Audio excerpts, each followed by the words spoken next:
सत्य क्या है? अगर हम इसकी परिभाषा समझने की कोशिश करें तो सत्य वास्तव में दो प्रकार का होता है. സത്യം എന്താണ്, അതിൻ്റെ പരിഭാഷ മനസ്സിലാക്കാൻ ശ്രമിക്കുകയാണെങ്കിൽ സത്യം രണ്ട് വിധത്തിലുണ്ടായിരിക്കും. एक सत्य होता है अल्पकालिक या भौतिक सत्य, और दूसरा होता है सार्वकालिक यानी कि आध्यात्मिक सत्य.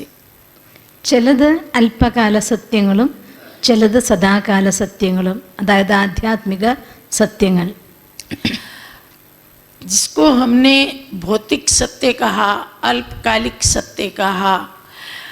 जैसे अब घड़ी में 10:40 हुआ है. अब कहने को तो ये सत्य है, पर ये सत्य नहीं है, क्योंकि अभी 41, 42, 43 आगे बढ़ता जाएगा, बदल जाएगा. किसी बच्चे को हमने कहा कि ये 20 साल का है. अब कहने को तो ये सत्य है, पर ये सत्य नहीं है, वो 21 साल का हो जाएगा. तो इस भौतिक जगत के कार्य व्यवहार को चलाने के लिए हम जिसे सत्य कहते हैं, असल में वो सत्य नहीं है, वो बदल जाएगा. और जो चीज़ बदल जाए वो कभी भी सच्ची नहीं होती. ഭൗതികമായിരിക്കുന്ന സത്യങ്ങൾ, അല്പകാല സത്യങ്ങൾ. ഉദാഹരണം പറയുകയാണെങ്കിൽ ക്ലോക്കിൽ സമയം 10:40. ഈ 10:40 എന്നുള്ള സമയം ഇപ്പം പറയുമ്പോൾ സത്യമാണ്, പക്ഷെ കുറച്ച് കഴിയുമ്പോൾ അത് 45, 47 അങ്ങനെയൊക്കെ സമയം മാറിക്കൊണ്ടേയിരിക്കും. മാറ്റത്തിന് വിധേയമായിരിക്കുന്ന സത്യം. മറ്റൊന്നൊരു കുട്ടിക്ക് 20 വയസ്സാണെന്ന് വിചാരിക്കൂ, പറയവനിപ്പോൾ 20 വയസ്സാന്ന് പറയും. അപ്പോഴത് സത്യമാണ്, പക്ഷെ അത് സത്യമല്ല, കാരണം 21, 22 ആയിട്ട് വയസ്സ് മാറിക്കൊണ്ടേയിരിക്കും. അപ്പം മാറ്റത്തിന് വിധേയമായിരിക്കുന്ന സത്യങ്ങളെയാണ് അല്പകാല സത്യങ്ങളെന്ന് പറയുന്നത്. तो बाबा ने कहा सत्य का आधार है पवित्रता, और बाबा ने उस पवित्रता की धारणा के लिए आप बच्चों को 3 बातों का ज्ञान दिया है. पहला है आत्मा का ज्ञान, सत्य ज्ञान, सत्य परमात्मा का ज्ञान और ड्रामा का ज्ञान. ये 3 सत्य हमने जान लिए. ബാബ നമുക്ക് പരിചയം തന്നു. സത്യം എന്ന് വെച്ചാൽ അർത്ഥം പവിത്രത. പവിത്രതയ്ക്ക് വേണ്ടി ബാബ 3 കാര്യങ്ങളെ നമുക്ക് പരിചയപ്പെടുത്തി. ആത്മാവിൻ്റെ ജ്ഞാനം, സത്യജ്ഞാനം, പരമാത്മാവിൻ്റെ സത്യജ്ഞാനം, ഡ്രാമയുടെ ജ്ഞാനം. 3 ജ്ഞാനങ്ങളെ പരിചയപ്പെടുത്തി. ये तीनों चीजें कभी भी विनाश को प्राप्त नहीं होती. ഈ 3 കാര്യങ്ങളും ഒരിക്കലും മാറില്ല. और ड्रामा ये सदा थी, सदा हैं और सदा रहेंगी. इसलिए केवल ये 3 चीजें ही सत्य हैं, बाकी सब कुछ असत्य है. ആത്മാ, പരമാത്മ, ഡ്രാമ, ഈ 3 കാര്യങ്ങൾ സത്യമാണ്. ഇതൊരിക്കലും മാറ്റമില്ലാത്തതാണ്. ബാക്കിയെല്ലാം അസത്യമാണ്, മാറ്റമുള്ളതാണ്. अब आत्मा का जो अनादि रूप है, परम धाम में जब हम बाबा के पास थे, बाबा जैसे थे वो हमारा सत्य स्वरूप है. कैसे हम उस सत्य स्वरूप से फिर धरती पर आए और हमने देह का रूप धारण किया, लेकिन जो हमारा अनादि रूप है, आत्मिक रूप, वो अपरिवर्तनशील है. उसमें टिकना ही सत्यता है. मैं अनादि, अविनाशी, शुद्ध, पवित्र, बाप समान आत्मा हूँ. इसमें टिकना ही सत्य में टिकना है. ബാബ നമുക്ക് ആത്മാവിൻ്റെ പരിചയം തന്നു. അനാദി സ്വരൂപത്തിൽ ആത്മ പരംധാമത്തിലിരിക്കുന്ന സ്ഥിതി, അതിൻ്റെ സത്യമായ സ്വരൂപം. അത് കഴിഞ്ഞ ശേഷം ആത്മാവ് ഈ ലോകത്തിൽ വന്നു, ദേഹമെടുത്തു. അത് ദേഹത്തിൽ വന്നു കഴിയുമ്പോഴും ആത്മാവിൻ്റെ സത്യമായ, പവിത്രമായ, ശുദ്ധമായ സ്ഥിതിയിലിരിക്കുക. ഇതാണ് ആത്മാവിൻ്റെ സത്യമായ സ്ഥിതി, സത്യമായ ജ്ഞാനം. इसी तरह से परमात्मा का सत्य स्वरूप ज्योति बिंदु स्वरूप है, परम धाम का निवासी है, जन्म मरण से न्यारा है, हिंदू मुस्लिम सब धर्मों से ऊपर, उसका कोई धर्म नहीं है. वो इस धरती पर अवतरित होता है और धरती को पवित्र बना करके वापस चला जाता है। कोई भी देहधारी भगवान नहीं हो सकता।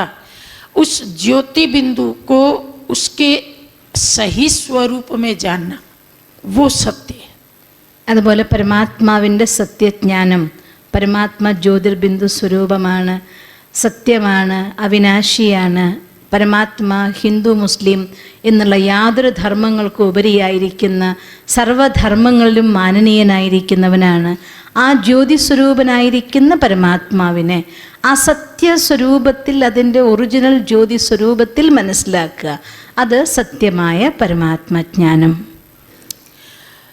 कई बार आपने देखा होगा, कई भाई बहन कहते हैं कि मैं सच बोलता हूँ। तो बाबा ने कहा सत्य की निशानी है दिव्यता। अगर चेहरे में, चलन में, व्यवहार में दिव्यता है तो ही वो व्यक्ति सच्चा है। कई बार चलन, चेहरे में दिव्यता नहीं होती पर हम मुख से सिद्ध करते हैं मैं सच्चा हूँ, मैं झूठ नहीं बोलता, मैं सच्चा हूँ। तो बाबा ने कहा वो सच नहीं, वो सिद्ध करना और जिद करना लगता है। ബാബുവിന് ചില സഹോദരി സഹോദരന്മാർ പറയും ഞാൻ സത്യമാണ് പറയുന്നത്. പക്ഷെ സത്യമാണെങ്കിൽ അവരുടെ മുഖത്തിലും പെരുമാറ്റത്തിലും ആ ദിവ്യത ഉണ്ടായിരിക്കും. അതേസമയം ദിവ്യതയില്ല, അവർ പറയുന്നു വായിൽ സത്യമാണ് സത്യമാണ് എന്ന് പറയുന്നുവെങ്കിൽ ബാബ പറയും അത് സത്യമല്ല, അത് വാശിയാണ് എന്നാണ് പറയാറ്.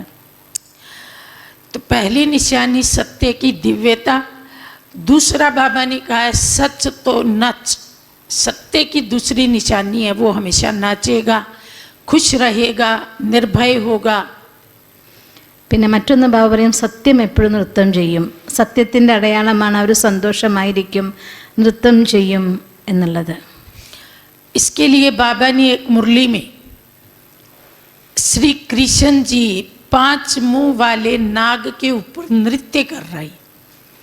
तो बाबा ने कहा ये चित्र आपका है।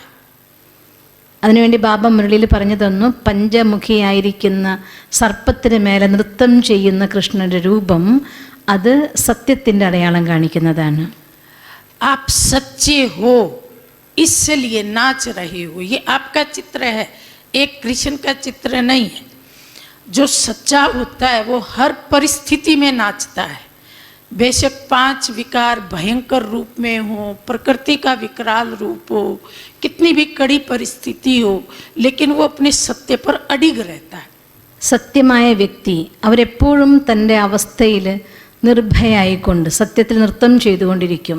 എന്ത് തന്നെ ഭയങ്കരമായ പരിതസ്ഥിതിയാണെങ്കിലും, അത് പ്രകൃതിയിൽ നിന്നാവട്ടെ, പഞ്ചവികാരങ്ങളിൽ നിന്നാവട്ടെ, എത്ര തന്നെ ഭയങ്കരമായ സിറ്റുവേഷനിലാണെങ്കിലും അവർ നൃത്തത്തിൻ്റെ അവസ്ഥയിൽ തന്നെ ആയിരിക്കും.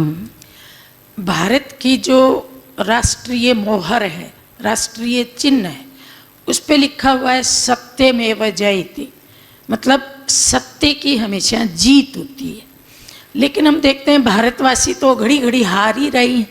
कभी प्रकृति से हार जाते हैं, कभी व्यक्ति से हार जाते हैं, कभी परिस्थितियों से हार जाते हैं.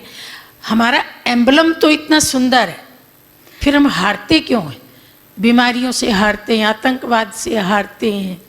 केवल लिखने से नहीं होता है, सत्य में टिकना होता है. जब हम सत्य में टिक जाएंगे तो हमारी हार होनी बंद हो जाएगी. പറയാണ് നമ്മുടെ ഭാരതത്തിൻ്റെ ചിഹ്നത്തിൽ സത്യമേവ ജയതേന്ന് എഴുതിയിട്ടുണ്ട്. പക്ഷെ ഭാരതവാസികളെ കഥ നോക്കിയാൽ എന്നും തോൽക്കലാണല്ലോ. പ്രകൃതിയോട് തോറ്റു, വ്യക്തികളോട് തോറ്റു, തീവ്രവാദം കൊണ്ട് തോറ്റു, പ്രകൃതിക്ഷോഭം കൊണ്ട് തോറ്റു. എന്തുകൊണ്ടാണ് സത്യമേവ ജയതേ എന്ന് നമ്മുടെ ചിഹ്നത്തിൽ എഴുതി വെച്ചിട്ടും തോൽക്കുന്നത്? ചിഹ്നത്തിൽ എഴുതിയത് കൊണ്ട് ജയമാവില്ല, സത്യത്തിൽ ഉറച്ചു നിൽക്കുമ്പോഴാണ് നമ്മുടെ ജയമായി തീരുന്നത്. कई बार अपने सत्य पे टिके रहने में सहन भी करना पड़ता है. तो बाबा ने कहा जो थोड़ी सी कमज़ोर आत्मा होती है ना, वो कहेगी अगर थोड़ा सा झूठ का सहारा लेकर के और इस सहन करने से बच सकते हैं तो झूठ का सहारा लेने में क्या जाता है. लेकिन बाबा ने ब्रह्मा बाबा का उदाहरण दिया कि देखो कितनी मुसीबतें, कितनी परिस्थितियां आई, लेकिन बाबा ने सच के साथ समझौता नहीं किया. लोगों ने कहा कि तुम ये मत कहो कि पवित्र रहना है, ये कहो थोड़ा थोड़ा पवित्र रहना है. तो ये जो इतना बड़ा बड़ा पेपर आया ना, ये खत्म हो जाएगा। लेकिन ब्रह्मा बाबा डरे नहीं, कुछ भी हो जो सत्य है वो सत्य है ही। इसलिए सच बोलने वाले को सहन भी करना पड़ता है, लेकिन सहन करना हार नहीं है। उस समय लगता है कि हार है, लेकिन फाइनल में वो जीत। സത്യം പറയുന്ന വ്യക്തിക്ക് പലപ്പോഴും സഹിക്കേണ്ടതായി വന്നേക്കാം. ആളുകൾ പറയും കുറച്ചൊന്ന് അസത്യത്തിൻ്റെ കൂട്ടുപിടിച്ചിട്ട് ജയിക്കാമെങ്കിൽ എന്തിന് തോൽക്കണം, എന്തിന് കഷ്ടപ്പെടണം എന്ന് പറയും. പക്ഷെ ബ്രഹ്മബാബയെ നോക്കി നോക്കൂ നിങ്ങൾ. ബ്രഹ്മബാബ സത്യത്തിൻ്റെ കൂട്ടിൽ അത്രയും ഉറച്ചു നിന്നിട്ടുണ്ടായിരുന്നു. എന്തെല്ലാം പരിതസ്ഥിതികൾ നേരിടേണ്ടി വന്നിട്ടും ആളുകൾ പറഞ്ഞു പവിത്രതയെക്കുറിച്ച് പറയുമ്പോൾ കുറച്ച് പവിത്രമാവാൻ പറയും, എന്നാൽ പ്രശ്നം ഉണ്ടാവില്ല എന്ന്. പക്ഷെ ബാബ സത്യം എന്താണോ അത് സത്യം തന്നെയാണ്. അതുകൊണ്ട് പവിത്രതയിൽ അത്രയധികം ബാബ ഉറച്ചു നിന്നു. ഒരിക്കലും ഒരു വിട്ടുവീഴ്ചയും സത്യത്തിൻ്റെ കാര്യത്തിൽ ചെയ്യാൻ തയ്യാറായില്ല. അവസാനം വരെ എന്തൊക്കെ സഹിക്കേണ്ടി വന്നു ബാബ ഒരിക്കലും പക്ഷേ അസത്യത്തിലേക്ക് സത്യത്തെ വിട്ട് ബാബ ഒരു സ്റ്റെപ്പും ബാബ വെച്ചിട്ടുണ്ടായിരുന്നില്ല. 69 की एक मुरली में बाबा ने सत्य की परिभाषा दी है कि जो मन में संकल्प है वही वाणी में हो, और जो वाणी में है वही कर्म में हो। मनसा वाचा कर्मणा बिल्कुल एक। ऐसे नहीं मन में कुछ और सोचा, मुख से कुछ और बोल दिया और कर्म कुछ और किया, उसको सत्य नहीं कहेंगे। तीनों में अलाइनमेंट हो, मनसा वाचा कर्मणा। तो बाबा ने कहा जब तुम इतने सच्चे बन जाओगे तो अल्लाह लोग बन जाओगे, और फिर आपको सेवा की मेहनत नहीं करनी पड़ेगी, लोग अपने आप आपकी तरफ आकर्षित होकर आएंगे. ബാബ 69 മുരളിയിൽ സത്യത്തിൻ്റെ ഡെഫിനിഷൻ കേൾപ്പിച്ച് തന്നിട്ടുണ്ട്. എന്ത് ചിന്തിക്കുന്നു അത് പറയുന്നു, എന്ത് പറയുന്നു അത് പ്രവർത്തിക്കുന്നു. അതായത് മനസ വാച കർമ്മണ ഒന്നായിരിക്കണം. ഒന്ന് ചിന്തിക്കുന്നു, മറ്റൊന്ന് പറയുന്നു, മറ്റൊന്ന് പ്രവർത്തിക്കുന്നു എന്നാകരുത്. ഇത് മൂന്നും ഒന്നാവുന്ന സമയത്ത് നിങ്ങൾ അല്ലാഹുവിൻ്റെ രൂപാവും. അതായത് നിങ്ങൾക്ക് സേവയ്ക്ക് വേണ്ടി പരിശ്രമിക്കേണ്ടതായി വരില്ല. ആളുകൾ സ്വയമേവ നിങ്ങളുടെ അടുത്ത് എത്തിച്ചേർന്നോളും എന്ന് ബാബ പറഞ്ഞിട്ടുണ്ട്. फिर उसी मुरली में बाबा ने कहा कि दुनिया में सबसे खौफनाक मनुष्य कौन है? सबसे खौफनाक मनुष्य वो है जो अंदर एक और बाहर दूसरा होता है. പിന്നെ ആ മുരളിൽ തന്നെ ബാബ വേറൊരു കാര്യം പറഞ്ഞിട്ടുണ്ട്. ലോകത്തെ ഏറ്റവും ഭയങ്കരനായ വ്യക്തി ആരാണ്? അകത്തൊന്നും പുറത്ത് മറ്റൊന്നുമായൊരു വ്യക്തി ഉണ്ടെങ്കിൽ അവരാണ് ഈ ലോകത്തെ ഏറ്റവും ഭയങ്കരനായ വ്യക്തി. एक कविता है हिंदी के एक कवि की, करनी बिन कथनी ज्यों चंद्र बिन रजनी भूषण बिन सजनी. मतलब अगर केवल हम कहते हैं और करते नहीं हैं तो वो ऐसे ही है जैसे बिना चंद्रमा के रात और बिना गहनों के कोई दुल्हन. ഒരു ഹിന്ദിയിലൊരു കവി ഒരു കവിത പാടിയത്രേ. പാടിയത് നിങ്ങൾക്ക് മനസ്സിലായല്ലോ. അതിൻ്റെ അർത്ഥം പറഞ്ഞെന്താണെന്ന് വെച്ചിട്ടുണ്ടെങ്കിൽ, സത്യമില്ലാത്തതായിരിക്കുന്ന രാത്രി, ആ ചന്ദ്രനില്ലാത്ത രാത്രി പോലെ ആഭരണമില്ലാത്ത വധുവിനെ പോലെയാണ് സത്യമില്ലാത്ത ജീവിതം എന്ന് പറഞ്ഞിട്ടുണ്ടായിരുന്നു. महात्मा बुद्ध के जीवन की एक घटना है. उनका एक शिष्य था, तो वो जहाँ तहाँ जाता था. यात्रा तो करते थे ना ये लोग, तो जहाँ भी जाता था वहीं कहता था मैं बहुत बड़ा साधक हूँ, बहुत बड़ा तपस्वी हूँ. मैं 2 बजे उठता हूँ और मैं 1000 माला जपता हूँ और मुझे 500 श्लोक याद. ऐसे वो सभाओं में बोलता था. ബുദ്ധൻ്റെ ഒരു ശിഷ്യനുണ്ടായിരുന്നു അത്രേ. അവരിങ്ങനെ സന്യാസിമാർ യാത്ര ചെയ്യുമല്ലോ. അപ്പോൾ എവിടെ പോകുമ്പോഴും അയാൾ പറയും ഞാൻ 2 മണി, ഞാൻ വലിയ സാധകനാണ്, 2 മണിക്ക് ഉണരും, 1000 തവണ മാല ജപിക്കും, 500 ശ്ലോകങ്ങൾ എനിക്ക് കാണാതെ അറിയാം എന്നൊക്കെ എവിടെ പോകുമ്പോഴും അയാൾ ഇങ്ങനെ പറയുമായിരുന്നു. तो महात्मा बुद्ध के कानों में ये बात पहुंची और उसको लगा कि इसका मुझे कल्याण करना चाहिए, क्योंकि जिसकी करनी कथनी एक नहीं उसकी गति क्या होगी? उसको तो ना मुक्ति मिलेगी ना जीवन मुक्ति मिलेगी.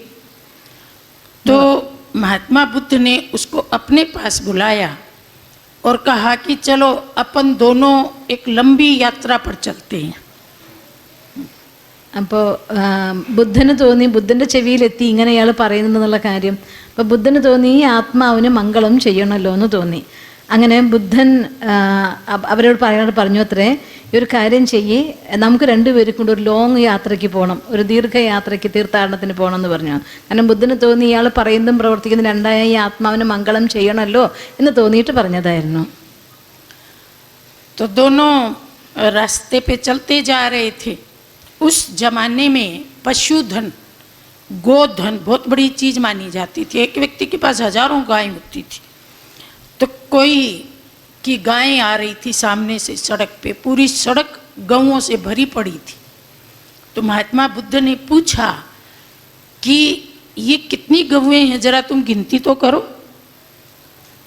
അപ്പോൾ രണ്ടുപേരുടെ വരുമ്പോൾ ആ കാലഘട്ടത്തിൽ പശുക്കളുടെ എണ്ണം ഒരാളുടെ ധനത്തിനെ കണക്കാക്കിയിരുന്നൊരു കാലഘട്ടം. അപ്പോൾ രണ്ടുപേരുടെ യാത്ര പോകുമ്പോൾ ഒരാൾക്ക് ഒരുപാട് ആയിരക്കണക്കിന് പശുക്കളുണ്ടായിരുന്നു അത്രേ. ആ പശുക്കൾ ഇങ്ങനെ വരുന്ന വഴിയിൽ പശുക്കളെ കൊണ്ട് നിറഞ്ഞിട്ട് നടക്കാൻ വഴിയില്ല, അത്രയും പശുക്കൾ വന്നുകൊണ്ടേ ഇരിക്കുകയാണ്. അപ്പോൾ ബുദ്ധൻ ശിഷ്യനോട് പറഞ്ഞു, ഇത് എത്ര പശുക്കളുണ്ട്, നീ ഒന്ന് എണ്ണിയേ എന്ന് പറഞ്ഞു. तो उसने गिनने में तो बहुत होशियार था वो. उसने कहा 419 गाय. तो महात्मा बुद्ध ने पूछा, क्या गिनती करने मात्र से गाय हमारी हो गई? बोला नहीं बनते. तो बोला गाय अपनी बनाने के लिए क्या करना पड़ेगा? बोला बनते इसके लिए तो एक बहुत बड़ी ज़मीन खरीदनी पड़ी, फिर उस ज़मीन के ऊपर बड़ी बड़ी शेड बनानी पड़ी, फिर पानी का बड़ा सा टैंक उसका प्रबंध करना पड़ी, फिर गाय के लिए चारा भी चाहिए, और गर्मी सर्दी से बचने के लिए प्रबंध चाहिए, इसके बच्चों को संभालने के लिए प्रबंध चाहिए, सफाई करने वाले लोग भी चाहिए, दूध निकालने वाले भी लोग चाहिए. तो महात्मा बुद्ध ने कहा कि तुम दिन रात गिनती करते हो कि मैंने 1000 मालाएं फिराई, मैंने 500 श्लोक याद किए, क्या गिनती करने से मालाएं तुम्हारी हो गई? क्या गिनती करने से श्लोक तुम्हारे हो गए? അപ്പോൾ അയാൾ ഉത്തരം പറഞ്ഞത്രേ 419 പശുക്കളുണ്ട് എന്ന് പറഞ്ഞു. അപ്പോൾ ബുദ്ധൻ ചോദിച്ചു, ഈ എണ്ണിയത് കൊണ്ട് ഈ പശുക്കളൊക്കെ നിൻ്റെ ആവുമോ എന്ന് ചോദിച്ചു. അപ്പോൾ പറഞ്ഞില്ല, പശുക്കളെ സ്വന്തമാക്കണമെങ്കിൽ എന്ത് വേണം?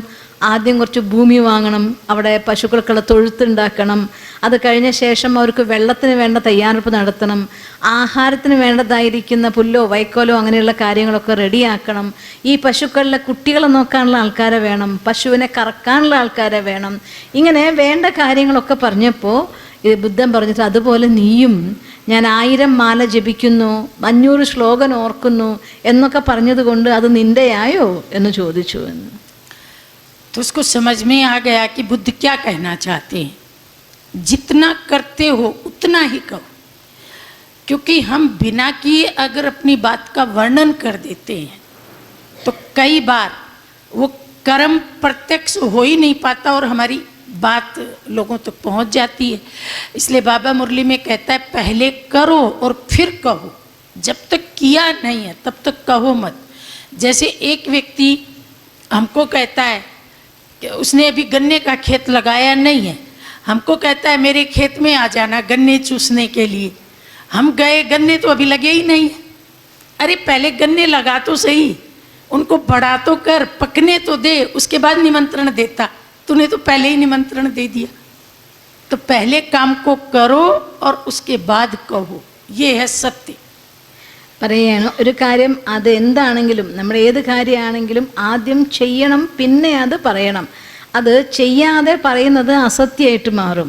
ഉദാഹരണം പറയുകയാണ്, ഒരു കരിമ്പിൻ്റെ തോട്ടം ഒരാൾ സ്ഥലം വാങ്ങിയിട്ടേ ഉള്ളൂ കൃഷി ഉണ്ടാക്കാൻ. അപ്പോഴേ അയാൾ വിളിക്കുകയാണ്, നിങ്ങൾ കരിമ്പിൻ്റെ ജ്യൂസ് കുടിക്കാൻ വരൂ എന്ന് പറഞ്ഞു.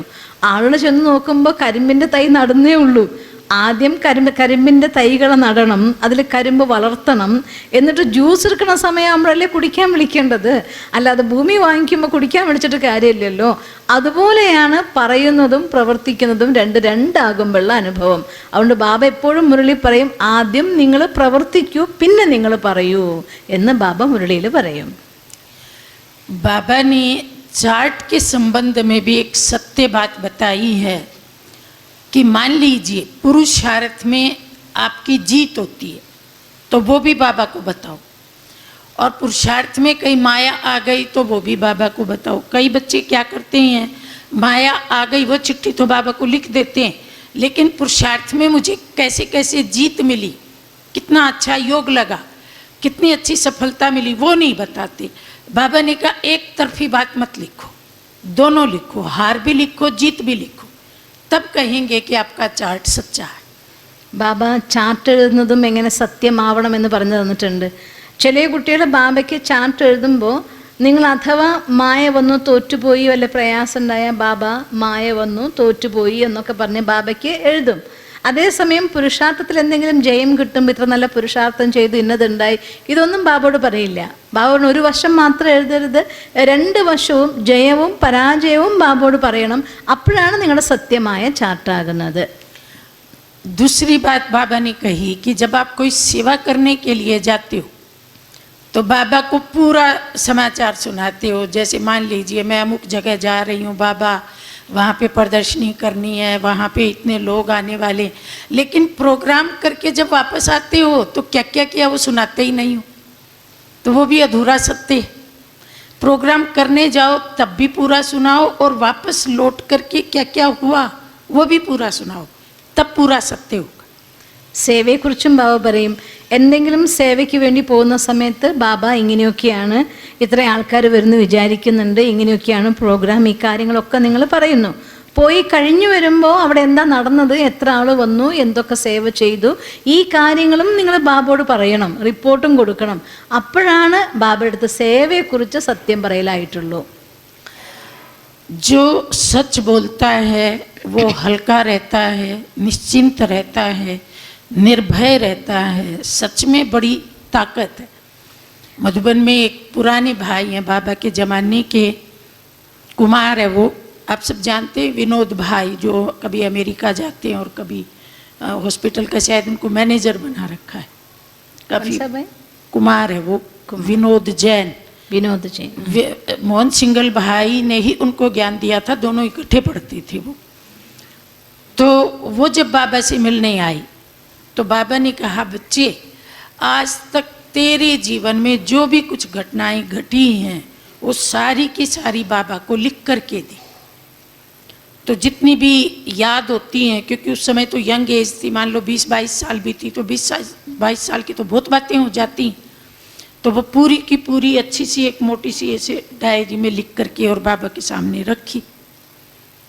तो बाबा ये है, बाबा ने वो डायरी जैसे उठाई और जल्दी जल्दी ऐसे पन्ने पलटे. बाबा ने पढ़ा तो नहीं, पर ऐसे भगवान का तो पढ़ना क्या, पन्ने पलटने में उसको तो पहले ही सब पता पड़ जाता हो, तो बच्चों को दिखाने के लिए करता है. तो वो कहता है कि जैसे ही बाबा ने उसको हाथ में लिया, पन्ने पलटे, मुझे ऐसे लगा कि मेरा जीवन का सारा भार उतर गया, मैं एकदम हल्का हो गया, और जो बातें मैंने लिखी थी वो मैं सब भूल गया.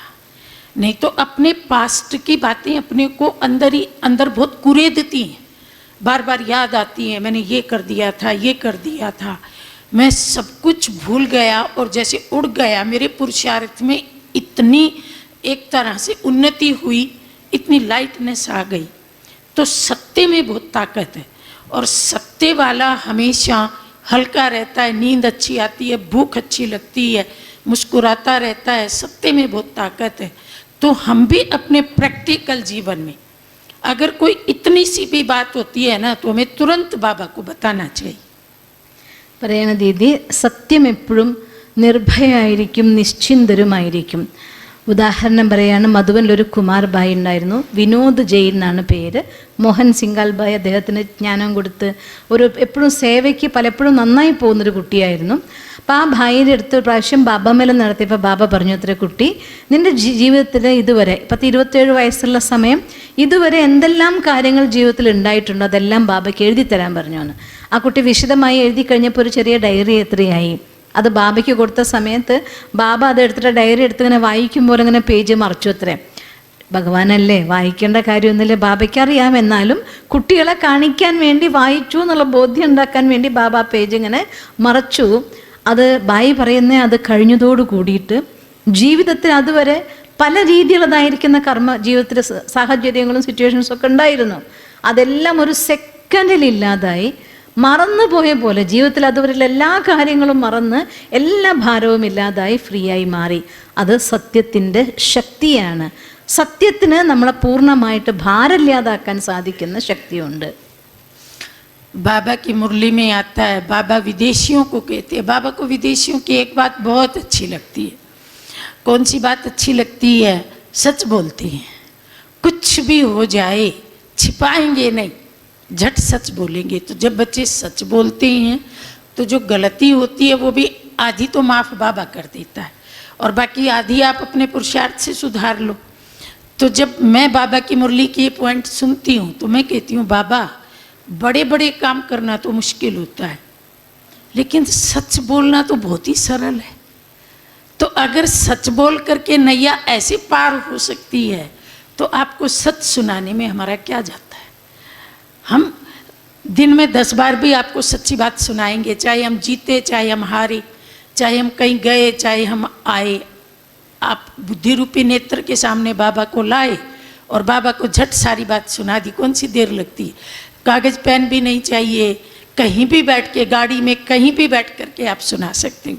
तो मुझे मेरे अनुभव के आधार पे ऐसे लगता है कि भगवान से सच्चा रहना सबसे सरल पुरुषार्थ.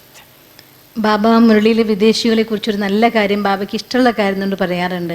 എല്ലാ കാര്യങ്ങളും ബാബയുടെ അടുത്ത് സത്യമായി പറയും. ഒരു ചെറിയ കാര്യമാണെങ്കിൽ പോലും സത്യം പറയുന്നവരാണ് വിദേശികളെന്ന് ബാബ പറയാറുണ്ട്. മുരളിയിലത് കേട്ടപ്പോൾ എനിക്കും തോന്നി, ബാബ വലിയ കാര്യങ്ങളൊന്നും എന്നെക്കൊണ്ട് ചെയ്യാൻ സാധിച്ചില്ലെങ്കിലും കൊച്ചു കാര്യം ബാബയോട് സത്യം പറയാമെന്നുള്ള കാര്യം ഞാൻ പറഞ്ഞിട്ട് എൻ്റെ ജീവിത നൗക അങ്ങ് മറുകര എത്തുകയാണെങ്കിൽ അത് വളരെ എളുപ്പമല്ല, അതെന്തായാലും ഞാൻ ചെയ്യും എന്ന് പറയും. എപ്പോഴും എല്ലാ കാര്യങ്ങളും സത്യസന്ധമായിട്ട് ബാബയോട് പറയുകയും ചെയ്യാറുണ്ട്. വന്നാലും പോയാലും സേവ ചെയ്താലും എന്താണെങ്കിലും ആ പ്രകാശമായിരിക്കുന്ന ബാബയെ മുന്നിൽ കണ്ടു. എല്ലാ കാര്യങ്ങളും ബാബയോട് പറയാൻ എത്ര സമയം വേണം, എവിടെ ഇരുന്ന് വേണമെങ്കിലും പറയാം, എങ്ങനെ വേണമെങ്കിലും പറയാം. എല്ലാ കാര്യങ്ങളും ബാബയുടെ അടുത്ത് സത്യസന്ധമായിട്ട് പറയാറുണ്ട്. अब हम दूसरे सब्जेक्ट पे आते हैं. सच्चाई और सफाई दोनों में अंतर है, थोड़ा सा अंतर है. സത്യതയും ശുദ്ധിയും രണ്ടും തമ്മിൽ ചെറിയ വ്യത്യാസമുണ്ട്. बाबा ने मुरली में कहा है सफाई में 3 बातें आती हैं. नंबर 1, अंदर कोई विक्रम का किचड़ा ना हो. ബാബ ശുദ്ധിയുടെ കാര്യത്തിൽ പറയുന്നത്, ഒന്ന്, ഉള്ളിൽ യാതൊരു രീതിയിലുള്ളതായിരിക്കുന്ന വിക്രമത്തിൻ്റെ അഴുക്ക് ഉണ്ടാകരുത്. नंबर 2, भाव स्वभाव की अंदर में कोई अंश ना हो. ഭാവ സ്വഭാവത്തിൽ വ്യത്യാസങ്ങളിൽ അംശം പോലും ഉണ്ടാകരുത്. और पुराने संस्कार पुरानी स्मृतियाँ अंदर में वो भी ना हो. പഴയ സംസ്കാരങ്ങളും പഴയ സ്മൃതികളും അതും ഉള്ളിലുണ്ടാകരുത്. अब देखो विक्रम किसको कहते हैं? जब हम कर्म करेंगे, कर्म तो हम सबको करना ही है ना. കർമ്മം എന്തായാലും ചെയ്തല്ലേ പറ്റുള്ളൂ. നമുക്ക് വികർമ്മം എന്തിനാ പറയാ? कर्म के बिना तो हम एक सेकंड भी नहीं रह सकते. बाबा ने हम सबको कर्म योगी बनाया है. लेकिन जब कर्म करते हम श्रीमत की पटरी से जरा भी उतर जाते हैं तो वो कर्म विक्रम बन जाता है. കർമ്മം ഇല്ലാണ്ട് ഒരു സെക്കൻഡ് പോലും നമുക്ക് നിൽക്കാൻ സാധ്യമല്ലല്ലോ. കർമ്മം ചെയ്യുന്ന സമയത്ത് ശ്രീമതത്തിൻ്റെ പാളത്തിൽ നിന്ന് കുറച്ചെങ്കിലും നമ്മൾ ഇറങ്ങിയെങ്കിൽ അത് വികർമ്മമാകുന്നു. तो वो जो विक्रम का किचड़ा है ना, जैसे जैसे अपन एक उदाहरण लेते हैं कि अपन चाय बना रहे थे. अब चाय बनाना एक कर्म है, लेकिन मैंने लापरवाही से चाय को उबाल दिया तो वो पूरी गैस पे और पूरी किचन की स्लैब पे बिखर गई. तो किचड़ा हो गया कि नहीं हो गया? इसी तरह से ठीक कर्म किया श्रीमत प्रमाण तो वो हमको ऊपर उड़ाता है. लेकिन श्रीमत की पटरी से हट गए और थोड़ा सा विक्रम हो गया तो वो इतना किचड़ा फैलता है, ये बुद्धि किचड़े से भर जाती है. ഉദാഹരണം പറയുകയാണ് ദീദി, നോക്ക്, ചായ ഉണ്ടാക്കുമ്പോൾ ചായ ഉണ്ടാക്കി കുടിക്കുക എന്നുള്ളത് ഒരു കർമ്മം. ആ ചായ ഉണ്ടാക്കുന്ന സമയത്ത് അശ്രദ്ധമായിട്ട് ചായ തിളച്ചു തൂവിയെങ്കിൽ സ്റ്റൗവിൽ, ബർണറിൻ്റെ മുകളിൽ, കിച്ചൺ സ്ലാബിൽ എല്ലാം ആ ചായ പോവും. അത് അഴുക്കായിട്ട് മാറുമല്ലോ. ഇതുപോലെയാണ് കർമ്മം ചെയ്യുന്ന സമയത്ത് ബാബയുടെ ഓർമ്മയിലാണെങ്കിൽ ശ്രേഷ്ഠ കർമ്മമായി. അതേസമയം അത് ശ്രീമതത്തിൻ്റെ പാളത്തുനിന്ന് കുറച്ച് മാറിപ്പോയാൽ ആ കർമ്മം വികർമ്മമായിട്ട് മാറും. जो कर्म है वो करने में कोई मेहनत नहीं है, लेकिन विक्रम जो है वो बुद्धि को उलझा देता है, वो किचड़ा बनता है, फिर उसकी सफाई करने में बहुत मेहनत लगती है और वो हमको उड़ने नहीं देता है. കർമ്മം ചെയ്യാൻ യാതൊരു പരിശ്രമവും ആർക്കും തോന്നില്ല. പക്ഷെ കർമ്മം ചെയ്യുമ്പോൾ അത് വികർമ്മത്തിലേക്ക് മാറിപ്പോയാൽ ആ വികർമ്മത്തിൻ്റെ ഭാരം ബുദ്ധിയിൽ നിന്ന് കഴുകിക്കളയാൻ പ്രയാസം, പറന്നുയരാനും നമുക്ക് പ്രയാസമായി മാറും. अभी मैं एक उदाहरण से आपको कर्म और विक्रम का थोड़ा सा अंतर समझाती हूँ. ഞാനൊരു ഉദാഹരണത്തിലൂടെ നിങ്ങൾക്ക് കർമ്മ വികർമ്മത്തിൻ്റെ അന്തരത്തെക്കുറിച്ച് പറഞ്ഞു തരാം. जैसे बाबा ने कहा है कि जब आप कर्म करो तो बाबा की याद में करो. ये पक्का बाबा ने नियम दिया है. खाओ पियो नहाओ सो कुछ भी करो, ठीक है. अब एक घर में एक महिला ज्ञान में चलती है, बाकी परिवार ज्ञान में नहीं है. परिवार सहयोगी है, तो वो उस महिला को कहते हैं कि तुम किचन का काम कर लो क्योंकि औरों का बनाया तुम खाओगे नहीं. और बाकी जो बहुएं हैं, कोई कपड़े धो लेगी, कोई सफाई कर लेगी, कोई और काम कर लेगी. लंबा है तो सुना दो. പറയാണ് ബാബ നമുക്ക് പക്ക ശ്രീമതം തന്നിട്ടുണ്ട്. ബാബയുടെ ഓർമ്മയിൽ ചെയ്യുന്ന കർമ്മം എന്തോ അതാണ് കർമ്മം എന്ന് പറഞ്ഞു തന്നിട്ടുണ്ട്. കർമ്മയോഗിയുടെ കർമ്മം. അതേസമയം ഒരു വീട്ടിലൊരു ഉദാഹരണം പറയും. ഒരു ഫാമിലിയിൽ ഒരമ്മ മാത്രം ക്ലാസ്സിൽ വരുന്നുണ്ടായിരുന്നു, ബാക്കി എല്ലാവരും ക്ലാസ്സിലില്ലാത്തവർ, പക്ഷേ എല്ലാം സഹയോഗികളാണ്. അപ്പോൾ അവർ പറഞ്ഞൊരു കാര്യം ചെയ്യ്, അടുക്കളയിൽ ആഹാരം ഉണ്ടാക്കുന്ന പണി അടുക്കളയുടെ കാര്യം നീ ചെയ്യ്, ബാക്കി ഒരു മരുകൾക്ക് ഒരു പണി കൊടുത്തു, വേറെ മരുകൾക്ക് വേറെ പണി കൊടുത്തു, അങ്ങനെ ചിലർ വാഷ് ചെയ്തു, ചിലർ ക്ലീൻ ചെയ്തു, വേറെ വേറെ പണികൾ എല്ലാവർക്കും കൊടുത്തു. अब जब वो किचन में खाना बना रही है, नियम क्या है? बाबा की याद में बनाओ, प्रेम से बनाओ, सबके लिए शुभ भावना रख के बनाओ. नियम तो ये है. तो घर का एक छोटा बच्चा, समझो उसकी देवरानी का बच्चा, और वो किचन में आ जाता है और ये खाना तो बना रही है पर याद खिसक गई. अब याद खिसक गई तो बच्चे को देख करके कहती है यहाँ से जा, रसोई में बच्चों का क्या काम, जा अपनी माँ के साथ जा, माँ के पास जा. अब जो बच्चा है ना वो चेहरे के भाव पढ़ लेता है, ये मेरे से थोड़ा सा कड़क बोली है, तो वो रोता रोता माँ के पास जाता है. അപ്പോൾ ഇവർ അടുക്കളയിൽ ആഹാരം ഉണ്ടാക്കിക്കൊണ്ടിരിക്കുന്ന സമയത്ത് അനിയൻ്റെ കുട്ടി അടുക്കളയിലേക്ക് കയറി വന്നു. അപ്പോൾ കയറി വന്ന സമയത്ത് ഈ കുട്ടി വന്നപ്പോൾ ഇവർ പറഞ്ഞു, നോക്ക് കുട്ടികൾക്ക് അടുക്കളയിൽ എന്താ കാര്യം, നീ നിൻ്റെ അമ്മേൻ്റെ അടുത്ത് പോ കളിക്കുകയെന്ന് പറഞ്ഞു. പറയുന്ന സമയത്ത് മുഖം കുറച്ച് ഭാവം മാറിയിട്ടുണ്ടായിരുന്നു. കണ്ട കുട്ടി വിഷമിച്ചു, പേടിച്ച് കരഞ്ഞിട്ട് അമ്മയുടെ അടുത്തേക്ക് പോയി. तो माँ की तरफ इशारा करता है, माँ को जाके, मतलब ताई ने डांट लगाई है. तो वो माँ कुछ बोलती नहीं है पर अंदर में सोचती है कि वैसे तो कहती है मैं बहुत ज्ञानी हूँ, एक बच्चे से तो प्यार से बोल नहीं सकती है, भला इसका क्या ज्ञान है. और किचन में वो क्या सोच रही है कि बच्चों को खुला छोड़ देते हैं, संभालते नहीं हैं. अरे किचन में बच्चों का क्या काम, बच्चा कूलर के नीचे बैठे, पंखे के नीचे बैठे, यहाँ तो गर्मी है, कोई चीज़ को हाथ लग गई, कोई चीज़ गिर गई तो क्या होगा. तो दोनों तरफ से तीर चल रही हैं लेकिन किसी को दिखाई नहीं दे रही. वो अपने हिसाब से सोच रही है, ये अपने हिसाब से सोच रही है. ഈ കുട്ടി പോയിട്ട് അമ്മയുടെ അടുത്ത് പറഞ്ഞു, വല്യമ്മ ചീത്ത പറഞ്ഞു എന്ന് പറഞ്ഞു. അപ്പോൾ ചീത്ത പറഞ്ഞെന്ന് പറഞ്ഞപ്പോൾ ഈ അമ്മയുടെ മനസ്സിൽ വരികയാണ് ചിന്ത, ഭയങ്കര ജ്ഞാനി തന്നെ, ഒരു കുട്ടിയോടൊന്ന് മര്യാദയ്ക്ക് പെരുമാറാൻ അറിഞ്ഞൂടാ, എന്ത് ജ്ഞാനം എന്ന് അമ്മയുടെ മനസ്സിലൊന്നും പറഞ്ഞില്ല, മനസ്സിൽ ചിന്ത വരികയാണ്. ഈ അമ്മ ചിന്തിക്കുകയാണ്, മക്കളെ ഒന്ന് നോക്കിക്കൂടെ, അവർ വല്ല കൂളറിൻ്റെയോ ഫാൻ്റെയോ കഴിഞ്ഞ് വല്ലതും കളിച്ചൂടെ, കിച്ചണിൽ കുട്ടികൾക്ക് എന്താ പണി, വല്ലതും തട്ടിമറിച്ചാലോ കേടായാലോ എന്തെങ്കിലും സംഭവിച്ചാലോ എന്ന് ഈ ആഹാരം ഉണ്ടാക്കുന്ന അമ്മയും ചിന്തിക്കുകയാണ്. രണ്ടുപേരും ഒന്നും പറഞ്ഞിട്ടില്ല, പക്ഷെ സങ്കല്പങ്ങൾ കൊണ്ട് യുദ്ധം നടക്കുകയാണ്. अच्छा, उस दिन शाम को बहन जी ने सेंटर पे 5 बजे भट्ठी रखी है, तो ये किचन का सारा काम समेट के सबको खाना खिला के और सेंटर पे पहुंच जाती है 5 बजे. लेकिन जैसे ही बहन जी कहती है कि फरिश्ता स्थिति में बैठो, तो ये बैठने की कोशिश करती है पर क्या होगा, नींद आएगी, चिंता बन.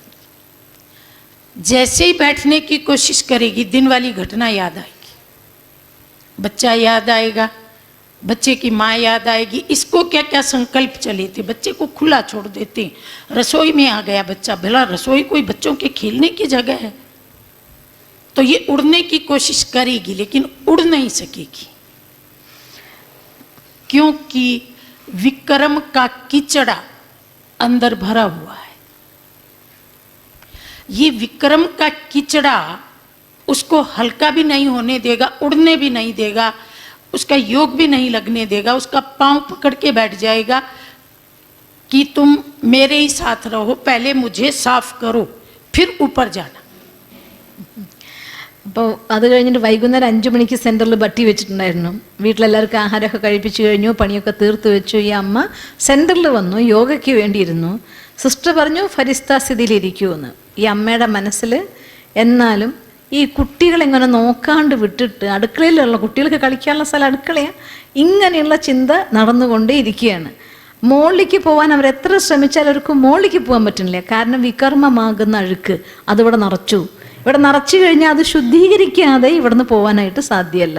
അതുകൊണ്ട് ആ കണക്ക്, ആ അഴുക്ക് ഇങ്ങനെ പിടിച്ച് കിട്ടും. ആദ്യം ഇവിടെ ക്ലീൻ ചെയ്യ്, എന്നിട്ട് പോവാമെന്ന് പറഞ്ഞുകൊണ്ട് കാല് കെട്ടിയിടും.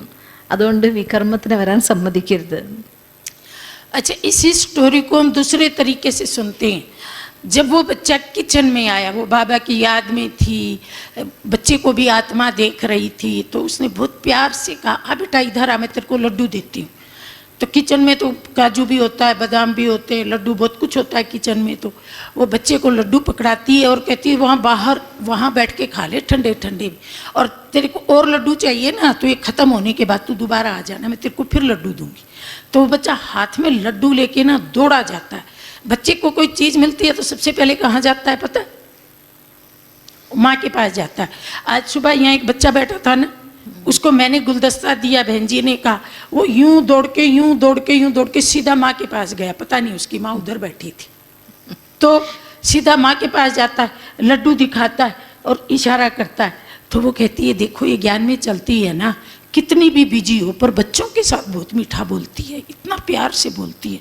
अब देखो इसको लड्डू दे दिया, ये तो उछलता हुआ आया है, मैं निश्चिंत हूँ, ये बेशक जाए वहाँ पे, मैं अपने काम में हूँ। तो वो निश्चिंत होकर काम करने लगती है, उसको बच्चे की चिंता नहीं है, उसको पता है वहाँ जाएगा तो उसको प्यार ही मिलेगा। और ये भी किचन में काम करती करती क्या सोच रही है, बाबा ने कहा है ना, चाहे छोटा हो चाहे बड़ा हो उसकी आत्मा को देखो। अब ये बेशक छोटा बच्चा है तो ये भी वानप्रस्थ, ये भी मेरा भाई है, लेकिन अभी इंद्रियां छोटी ही हैं, तो बाबा ने कहा है कि सबको प्यार दो, तो प्यार तो मुझे देना ही है, ये भी तो बाबा का बच्चा। अब वो मन में बाबा वाली बातों को रिपीट कर रही है। अब खाना बना करके सबको खिला करके वो 5 बजे सेंटर पे जाएगी, तो अब क्या होगा? ബേബി പറയണം ഈ കഥേനെ വേറൊരു വശത്തുകൂടെ നമ്മൾ ചിന്തിച്ചു നോക്കുക. ഈ കുട്ടി അടുക്കളയിൽ വന്ന സമയത്ത് സ്നേഹത്തോടു കൂടെ ചോദിക്കുകയാണ്, വിചാരിക്കുകയാണ് ഇതൊരു ആത്മാ സഹോദരനാണ് എന്ന് ആത്മരൂപത്തിൽ കണ്ടുകൊണ്ട് എന്താ വേണ്ടേ, കുട്ടികളല്ലേ എന്താ വേണ്ടേ, ചിലപ്പോൾ അടുക്കളയിൽ ലഡു ഉണ്ടാവാം, അല്ലെങ്കിൽ അണ്ടിപ്പ പല പല സാധനങ്ങൾ ഉണ്ടായിരിക്കുമല്ലോ, എന്താ വേണ്ടേ ചോദിച്ചാൽ എടുത്തു കൊടുത്തു, ഒരു ലഡു കൊടുത്ത് പറയുകയാണ് ഓക്കെ മോനെ അപ്പുറത്ത് പോയി കഴിച്ചോ, എന്നിട്ട് കഴിഞ്ഞിട്ട് വേണമെങ്കിൽ വന്നാൽ മതി എന്ന് പറയുമ്പോൾ ഈ കുട്ടികൾക്ക് അങ്ങനെയാണല്ലോ, കയ്യിൽ എന്തെങ്കിലും സാധനം കിട്ടിയ ഉടനെ തന്നെ തുള്ളിച്ചാടി ആദ്യം അമ്മയുടെ അടുത്തേക്ക് ഓടുമല്ലോ. ബെഞ്ചി കണ്ടുന്ന അധ്യക്ഷനോട് ബൊക്കെ കൊടുത്തപ്പോൾ ഒന്ന് തുള്ളിച്ചാടി അതിലെ വട്ടം കറങ്ങി പോയിട്ട് അമ്മയുടെ അടുത്തേക്ക് പോയത് കണ്ടിട്ടുണ്ടായിരുന്നു. അതേപോലെ തന്നെയാണ് എപ്പോഴും കുട്ടികൾ പെരുമാറുക. അപ്പോൾ കുട്ടി തുള്ളിച്ചാടി ലഡുവും കൊണ്ട് അമ്മയുടെ അടുത്തേക്ക് ചെല്ലുമ്പോൾ അമ്മ എന്ത് വിചാരിക്കും, ഓ ഇവർ ശരിക്കും ജ്ഞാനി തന്നെ കേട്ടോ, എത്ര തിരക്കുണ്ടെങ്കിലും എന്തെല്ലാം കാര്യങ്ങളുണ്ടെങ്കിലും കുട്ടികളോട് എത്ര സ്നേഹത്തോടെയാണ് പെരുമാറുന്നത്, എത്ര നന്നായിട്ടാണ് നോക്കുന്നതെന്ന് വിചാരിക്കും. അപ്പം അവരുടെ മനസ്സിൽ പോസിറ്റീവായിട്ടുള്ള ചിന്ത വന്നു. ഇവരുടെ മനസ്സിൽ എന്ത് വിചാരിക്കുകയാണ്, എന്തായാലും ഒരു ആത്മാ അല്ലേ, വാനപ്രസ്ഥിയല്ലേ, ശരീരം കുറച്ച് ഇന്ദ്രിയം കുറച്ച് ചെറുതായത് കൊണ്ട് കുട്ടിയല്ലേ എന്നല്ലേ ഉള്ളൂ, അതുകൊണ്ട് ഞാൻ ആത്മാവിനോട് സ്നേഹത്തോടെ പെരുമാറി കഴിയുമ്പോൾ ബാബ അങ്ങനെ പറഞ്ഞിട്ടുണ്ടല്ലോ, ബാബ ഇങ്ങനെയല്ലേ പറഞ്ഞത് എന്നൊക്കെ പറഞ്ഞ് ബാബയുടെ കാര്യങ്ങളെ മനസ്സിൽ ഓർത്തുകൊണ്ട് സ്നേഹത്തോടെ ആ സിറ്റുവേഷനെ ഹാൻഡിൽ ചെയ്തു. അത് കഴിഞ്ഞ ശേഷം വൈകുന്നേരം എല്ലാവർക്കും ആഹാരമൊക്കെ കൊടുത്ത് വൈകിട്ട് സെൻറ്ററിൽ ചെന്നു ബട്ടിക്ക് വേണ്ടിയിരുന്നു എന്ന് വിചാരിക്കുക. तो दिन भर में हम जो कर्म करते हैं, कोई भी भाई भी, कोई ऑफिस में है, कोई दुकान में है, कोई खेती में है, तो अगर कोई भी विक्रम हो जाता है ना तो उसका किचड़ा यहाँ फैल जाता है, और वो किचड़ा साफ करने में कई बार तो महीने लग जाते हैं, क्योंकि फिर वो बात भूलती नहीं है, और वो केवल संकल्प में वाणी तक आ जाए, कर्म तक आ जाए, फिर तो उसका दाग बहुत गहरा हो जाता है। तो बाबा ने कहा कोई भी विक्रम का किचड़ा नहीं होना चाहिए, उसका नाम है सफाई। साफ रखो चित्त को, किसी की कही बात सुनी बात चिंतन में आनी नहीं चाहिए, चिंतन में केवल बाबा की बातें रहनी चाहिए, वो है सफाई। പറയണം ബെഞ്ചി, ഭായിമാരാണെങ്കിൽ ഒരു പക്ഷേ ഓഫീസിലായിരിക്കാം, അല്ലെങ്കിൽ ഫാക്ടറിയിലാവാം, അല്ലെങ്കിൽ നിങ്ങളുടെ കൃഷിസ്ഥലത്തായാം, എന്തെങ്കിലും കാര്യങ്ങളെ നിങ്ങൾ ചെയ്തുകൊണ്ടിരിക്കുന്ന സമയത്തും ഒരിക്കലും തലയിൽ അഴുക്ക് നിറച്ച് വെച്ചുകൊണ്ടാവരുത്. ഇനി അഥവാ എന്തെങ്കിലും പറഞ്ഞു, ആരെങ്കിലും പറഞ്ഞത് കേട്ടു, അങ്ങനെയുള്ള കാര്യങ്ങളാണെങ്കിൽ തന്നെ അതിനെ ശുദ്ധീകരിക്കണം. ഉള്ളിലൊരു കാര്യങ്ങൾ വെക്കാതെ കൊണ്ട് വെക്കുമ്പോൾ അതാണ് യഥാർത്ഥത്തിൽ അതായിരിക്കുന്ന ശുദ്ധി, പരിശുദ്ധി എന്ന് അതിനെയാണ് പറയുന്നത്. दूसरा भाव स्वभाव का प्रभाव। अब जैसे मान लीजिए कई बार कोई ऐसे कह देता है किसी व्यक्ति के बारे में, आपको पता है उस व्यक्ति ने अपने जीवन में बहुत पाप किए हैं, वो व्यक्ति जब अपनी दुकान चलाता था उसने बड़ी ठगी की है, उसने लोगों की किसी भी बीके के बारे में कोई ऐसे सुना देता है। अब मैं तो उसके बारे में कुछ भी नहीं जानती, फिर जब वो मेरे सामने आता है तो वो सुनी हुई बात याद आती है, अच्छा इसने बहुत ठगी की है, ये जब अपनी दुकान चलाता था तो इसने बहुत, इसको कहते हैं भाव स्वभाव का किचड़ा। जब मैंने उसको देखा ही नहीं तो मैंने सुनी सुनाई बात को यहाँ क्यों रखा।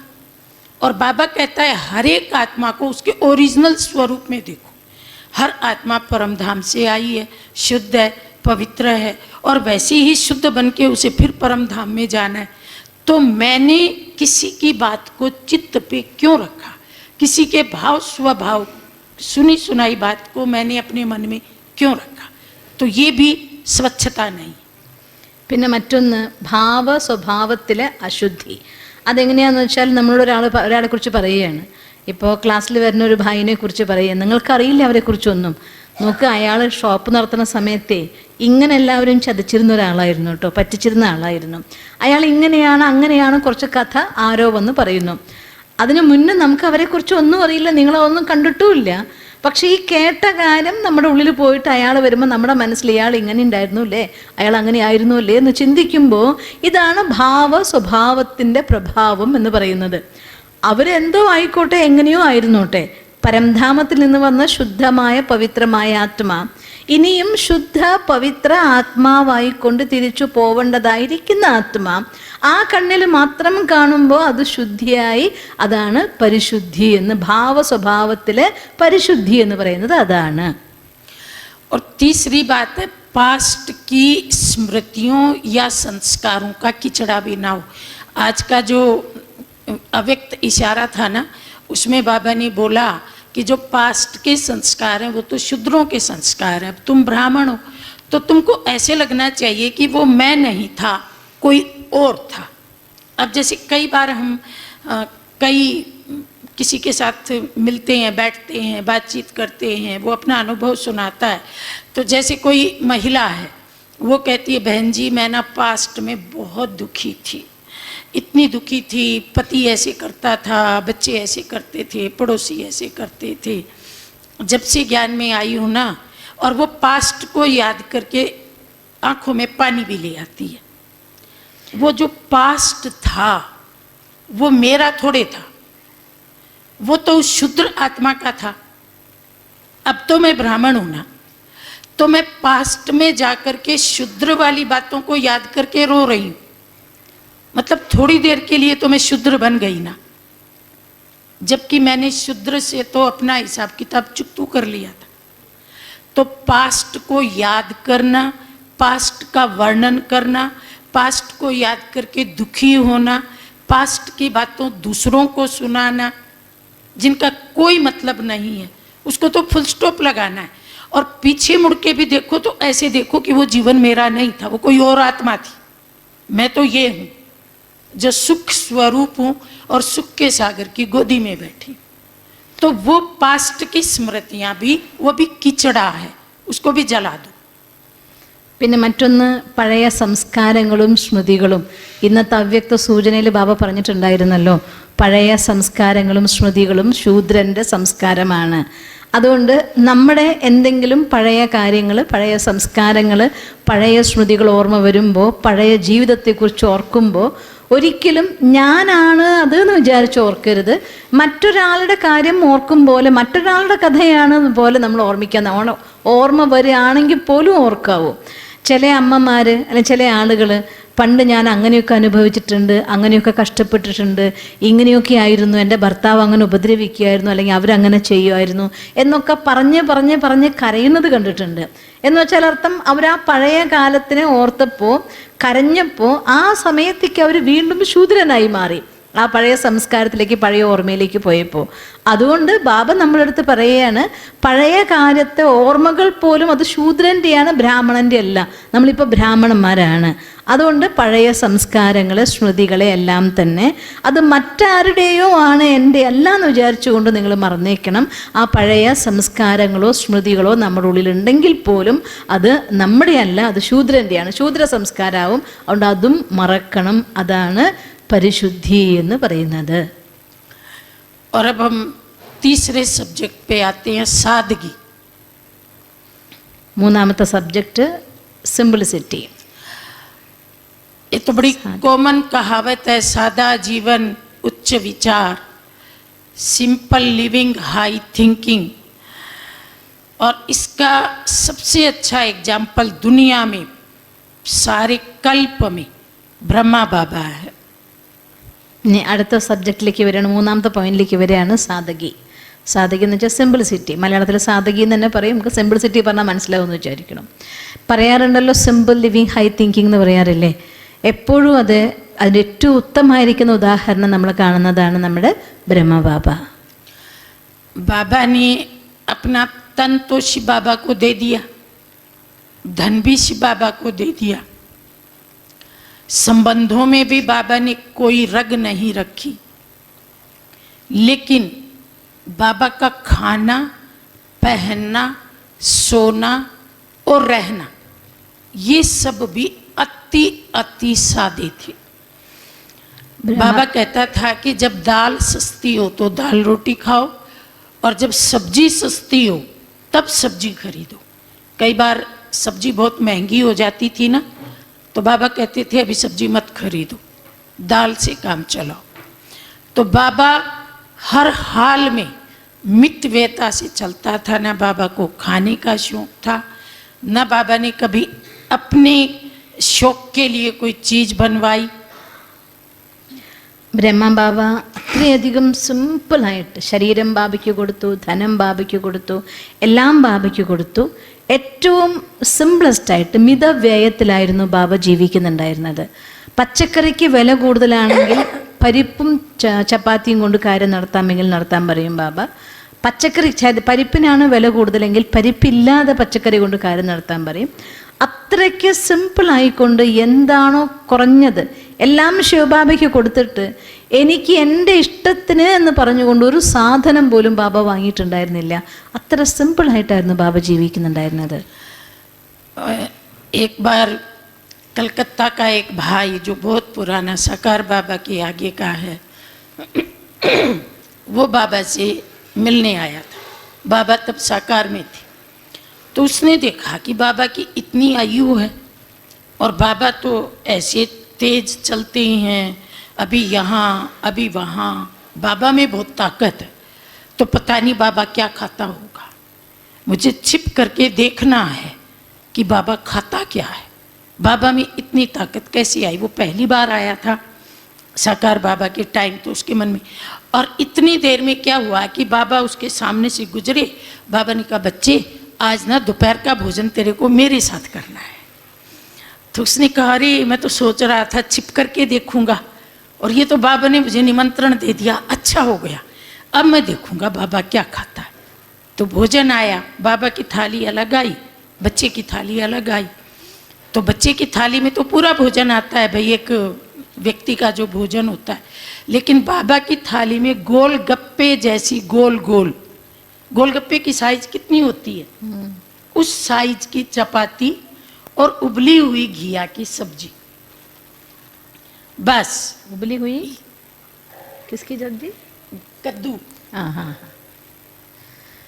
പറയുകയാണ് കൽക്കത്തയിൽ നിന്നൊരു ബാബ ഭയങ്കര സ്ട്രെങ്ത് ആയിരുന്നു ബാബയ്ക്ക്. ഒരു സെക്കൻഡിൽ ഫാസ്റ്റായിട്ട് മൂവ് ചെയ്യായിരുന്നു. ഒരു സെക്കൻഡിൽ ഇവിടെ കണ്ട അടുത്ത സെക്കൻഡിൽ അവിടെ കാണും, അങ്ങനെ മൂവ് ചെയ്യായിരുന്നു. അപ്പോൾ കൽക്കത്തയിൽ നിന്ന് ഒരു ബായി വന്ന സമയത്ത് അദ്ദേഹം വിചാരിച്ചു പോലും ബ്രഹ്മ ബാബയ്ക്ക് ഇത്ര ശക്തി ഇവിടെ നിന്നാണ്, ഒന്ന് കാണണം ബാബ കഴിക്കുന്നത്, ഒളിച്ചെങ്കിലും നോക്കണം ബാബ എന്താ കഴിക്കണമെന്നൊന്ന് നോക്കേണ്ട ഇത്ര ശക്തി ഉണ്ടാവാനെന്ന്. അത് കഴിഞ്ഞപ്പോൾ ആ കുട്ടി ഇങ്ങനെ നിൽക്കുന്ന സമയത്ത് ബാബ അടുത്തൂടെ പോയപ്പോൾ ബാബ പറഞ്ഞു, ഇത്ര മോനെ ഇന്ന് നീ എൻ്റെ കൂടെയാണ് ആഹാരം കഴിക്കേണ്ടത് എന്ന് പറഞ്ഞു എന്ന്. അപ്പം മനസ്സിൽ വിചാരിച്ചേ, ഞാൻ വിചാരിച്ചേ ഉള്ളൂ ബാബ എന്താ കഴിക്കണം എന്ന് നോക്കണമെന്ന്. അപ്പോൾ ബാബ നേരിട്ട് വിളിച്ചല്ലോ, അപ്പം നന്നായിട്ട് നോക്കാം ഇന്ന് ബാബ എന്താ കഴിക്കണമെന്ന് നോക്കാം. അങ്ങനെ കഴിക്കാനുള്ളതായിട്ടുള്ള പ്ലേറ്റ് വന്നു. ബ്രഹ്മ ബാബയുടെ പ്ലേറ്റ് വേറെ വന്നു, ആ കുട്ടിയുടെ പ്ലേറ്റ് വന്നു. അതിൽ സാധാരണ എല്ലാവർക്കും കഴിക്കണ പോലെ എല്ലാ ഫുഡും ഉണ്ട്. ബ്രഹ്മ ബാബയുടെ പ്ലേറ്റിൽ നമ്മുടെ പനിപുരിയിലെ അത്ര പോകുന്ന ചെറിയ 2 ചപ്പാത്തിയും മത്തങ്ങയുടെ സബ്ജി മാത്രം. और उसमें से भी बाबा ने एक टुकड़ा तोड़ा और बच्चे के मुंह में गिट्टी दे दी। अब कितना बचा? तो उसको समझ में आया कि ये कोई भोजन की ताकत नहीं है, ये तो कोई मतलब ईश्वरीय ताकत है। अभी तो बिल्कुल नया था ना, पहली बार ही आया था। और तब उसको समझ में आया कि मुझे बाबा को फॉलो करना है, चाहे कुछ भी हो जाए मैं इस बाबा का हाथ और साथ कभी नहीं छोड़ूंगा, जिसके पास इतनी ईश्वरीय ताकत। അതും അതിൽ നിന്നൊരു കഷ്ണം എടുത്തിട്ട് ബാബ കുട്ടി കഴിക്കാൻ പറഞ്ഞിട്ട് കുട്ടിയുടെ വായിൽ വെച്ച് കഴിപ്പിക്കാൻ പോയത്. ബാക്കി അത്രയും ഉണ്ടാവും, അതാണ് ബാബ കഴിച്ചത്. അത് കണ്ടപ്പോൾ ആ കുട്ടിക്ക് മനസ്സിലായി ബാബയ്ക്ക് ആഹാരത്തിൻ്റെ ശക്തിയല്ല ഈശ്വരീയ ശക്തിയാണെന്ന് മനസ്സിലായി. മനസ്സിൽ ഉറപ്പിച്ചു, എന്തു തന്നെ സംഭവിച്ചാലും ഞാൻ ഈ ബാബയെ ഫോളോ ചെയ്യും, ഇത് ഈശ്വരീയ ശക്തിയാണ്, ആഹാരത്തിൻ്റെ ശക്തിയല്ല എന്ന് തിരിച്ചറിഞ്ഞു. और एक बार मेहसाना वाली सरला बहन ने हमको सुनाया था कि मैं कुछ दिन मधुबन में रही थी, मतलब बाबा के अव्यक्त होने के बाद। तो बड़ी दादी ने कहा, सरला धोबी घाट में कपड़े धुल गए हैं तो तू मेरे कपड़े ले आ। तो सबके साथ ही कपड़े धुलते थे तब तो वो देखने लगी दादी के कपड़े कौन से हैं कौन से हैं कौन से हैं। तो 1-2 कपड़े तो ले आई पर सारे कपड़े नहीं ला पाई। दादी ने कहा, साड़ी तो तुम वही छोड़ आई, साड़ी तो लाई नहीं। वो दोबारा गई तो भी साड़ी नहीं मिली। दादी आपकी साड़ी तो मिली नहीं। तो दादी ने निशानी बताई कि वो थोड़ी सी फटी हुई साड़ी है। तो सरला को बड़ा आश्चर्य हुआ कि संस्था की चीफ इसकी साड़ी फटी हुई क्यों है। बोला, दादी वो साड़ी मैंने देखी पर मैंने उठाई नहीं, मैंने सोचा दादी की साड़ी फटी हुई कैसे हो सकती है। तो दादी ने कहा, देखो जब मैं सफ़र में जाती हूँ ना, ट्रेन में बैठती हूँ ना, तो ट्रेन में मैं ऐसी जो साड़ियाँ फट जाती हैं ना उनको पहन के जाती हूँ।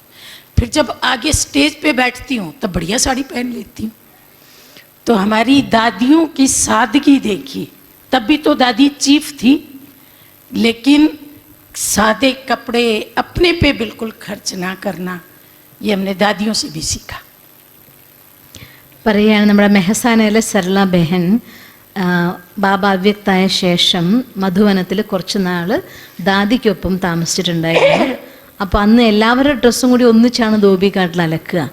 അപ്പോൾ ദാദി പറഞ്ഞു അത്ര സർല ബെഹൻ്റെ അടുത്ത്, സർല ധോബിഘാട്ടിൽ അലക്ക് കഴിഞ്ഞിട്ടുണ്ടാവും, എൻ്റെ ഡ്രസ്സൊന്നും എടുത്തു കൊണ്ടുവരാൻ പറഞ്ഞു എന്ന്. അവരവിടെ പോയിട്ട് എത്ര തിരഞ്ഞിട്ടും ദാദിയുടെ ഡ്രസ്സ് കാണാനില്ല. കുറച്ച് ഡ്രസ്സൊക്കെ കിട്ടി, അത് കൊണ്ടുവന്ന് ദാദിയോട് പറഞ്ഞു, ദാദി എൻ്റെ ദാദിയുടെ ഡ്രസ്സ് കിട്ടിയില്ലല്ലോ അവിടെയെന്ന് പറഞ്ഞു. പോയി നോക്കിയിട്ടും കാണുന്നില്ല. അപ്പോൾ ദാദി സൂചന പറഞ്ഞു കൊടുത്തു, കുറച്ച് കീറിയ ഒരു സാരി ഉണ്ടാവും, അതാണ് എൻ്റെ സാരി കൊണ്ടുവരാൻ. അപ്പോൾ ദാദി, ഞാൻ ആ കീറിയ സാരി കണ്ടിട്ടുണ്ടായിരുന്നു, പക്ഷെ ദാദിയുടെ സാരി കീറിയ സാരിയാണെന്ന് എനിക്ക് തോന്നിയില്ല, അതുകൊണ്ട് ഞാൻ എടുത്തില്ല എന്ന്. അപ്പോൾ ദാദി പറഞ്ഞത്, നോക്ക് സരള, ട്രെയിനിലൊക്കെ യാത്ര ചെയ്യേണ്ടി വരുമ്പോണ്ടല്ലോ ഞാൻ ആ കീറിയ സാരി ഉടുക്കും, സ്റ്റേജിൽ പോയിട്ട് ഇരിക്കേണ്ട സമയം വരുമ്പോൾ നല്ല സാരി ഉടുക്കും, അങ്ങനെയാണ് ഞാൻ ചെയ്യുക. അതായിരുന്നു നമ്മുടെ ദാദിമാരുടെ സിംപ്ലിസിറ്റി എന്ന് പറയുന്നത്. असल में तब ना कॉटन की ही साड़ियाँ हुआ करती थी। अभी तो ये साड़ियाँ फटती नहीं 20-20 साल, कहीं जल गई वो अलग बात है। और अभी यज्ञ में ऐसी गरीबी भी नहीं है, सब बहनों के पास अच्छे से साड़ियाँ। हम तो उस समय आए हैं जब माखन निकल गया, माखन खाने आए हैं, पर माखन तो दादियों ने निकाला ना। पर और ऐसे ही एक बार वहाँ पीस पार्क है, दादी प्रकाश मणि पार्क, उसमें पिकनिक थी। तो गुलजार दादी थी और शांतिवन के सारे भाई बहन थे।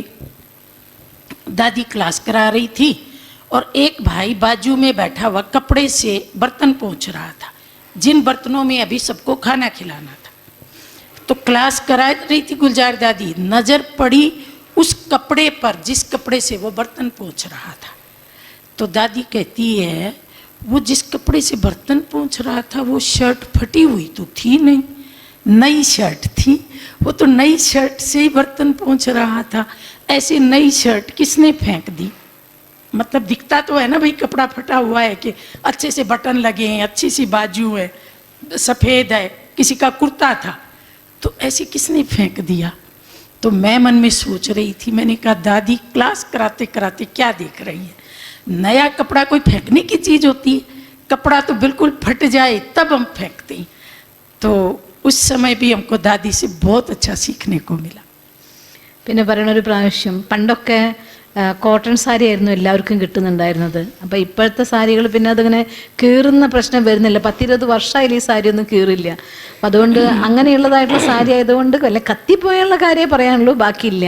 അന്ന് അങ്ങനെയൊന്നും കിട്ടുന്ന ഒരു കാലഘട്ടം ആയിരുന്നില്ലല്ലോ. ഇപ്പോൾ ദാദിമാരൊക്കെ ചെയ്ത സാധനയുടെ ഫലമായിട്ട് വെണ്ണ കഴിക്കുന്നവരാണ് നമ്മളൊക്കെ. അതുകൊണ്ട് ആ വെണ്ണ എടുത്തവരവരാണല്ലോ. അതുകൊണ്ട് അതിൻ്റെ മൂല്യം തീർച്ചയായിട്ടും ഉണ്ടാവും. ഒരു പ്രാവശ്യം നമ്മുടെ ഗുൽസാർ ദാദി പീസ് പാർക്കിൽ ക്ലാസ് എടുക്കുകയാണ്.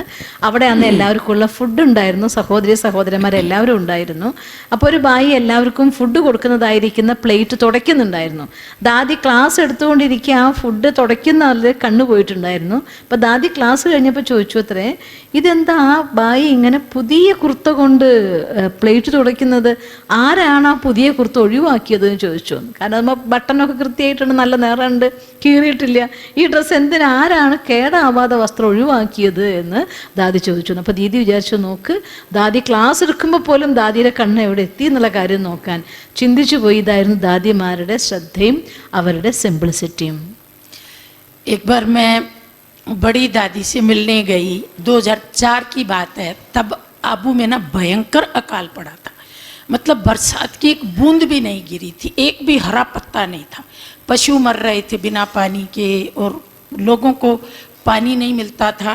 तो अपन शांतिवन से टैंकर भर के अलग अलग गांव में भेजते थे, पर एक गांव की बारी कई दिन के बाद आती थी। मतलब हर गांव में हर दिन टैंकर भेजें, इतना पानी अपने पास भी नहीं था। तो आज इस गांव में भेज दिया, कल उसमें भेज दिया, कल उसमें भेज दिया, ऐसी हालत थी। तो दादी ने क्लास करवाई हम सबकी। दादी ने कहा देखो सबको आधी बाल्टी पानी से नहाना है, दादी भी आधी बाल्टी से नहाती है। तो ये बात सबने फॉलो की। फिर मैं दादी से मिलने गई, कोई कागज़ दिखाना होता था ना, प्रेस में छपा हुआ, तो उसी समय मुन्नी बहन एक गिलास में पानी लेके आई। दादी को गोली खानी थी, तो गिलास पानी से भरा हुआ था। दादी ने कहा मुन्नी गोली खाने के लिए इतने पानी की क्या ज़रूरत है, गोली खाने के लिए तो इतना सा पानी बहुत है। तो मुन्नी बहन वापस गई, गिलास का पानी डाल के वापस और इतना पानी लेके आई, उसके साथ दादी ने गोली खा ली। तो मैं बैठी सोचने लगी कि हमारी दादी तो 100 देशों की हेड है और एक गिलास पानी में से भी दादी ने वापस भिजवा दिया, इतने पानी से गोली खाई। क्यों? क्योंकि आसपास के लोग प्यासे मर रहे हैं और दादी अगर पूरे गिलास को मुंह लगा दे तो फिर बाद में वो पानी फेंका ही जाता है, काम नहीं आता। दादी नहीं चाहती कि लोग प्यास से मरें और मेरा जूठा पानी फेंका जाए, इसलिए मुझे इतना ही पानी लेना है जितने की ज़रूरत है, बाकी पानी सुचा रहे, औरों के काम आए। तो मैंने भी ये बात सीखी कि ज़रूरत नहीं है तो पानी मत लो। एक घूंट पानी आपने पिया और बाकी फेंक दिया, आज तो पानी मिल रहा है, कल क्या पता वो एक बूंद के लिए हमें तरस आए। तो बड़ों से हमने ये भी बचत करनी सीखी। 2004 ഒരു അനുഭവം പറയുകയാണ്. അന്ന് ആബൂല് തീരെ വെള്ളമില്ല, മഴ ഒട്ടുമില്ലാതെ, മരങ്ങൾ ഉണങ്ങി, മൃഗങ്ങൾ മരിച്ചു വീഴുന്നു, ചൂട് അത്രയും കൂടിയൊരു സമയം. മധുവനത്തിലെ ശാന്തിവനത്തിൽ നിന്ന് ടാങ്കറിൽ വെള്ളം നിറച്ചുകൊണ്ട് ചുറ്റുമുള്ള ഗ്രാമങ്ങളിൽ വെള്ളം കൊടുത്തുകൊണ്ടേയിരിക്കുകയാണ്.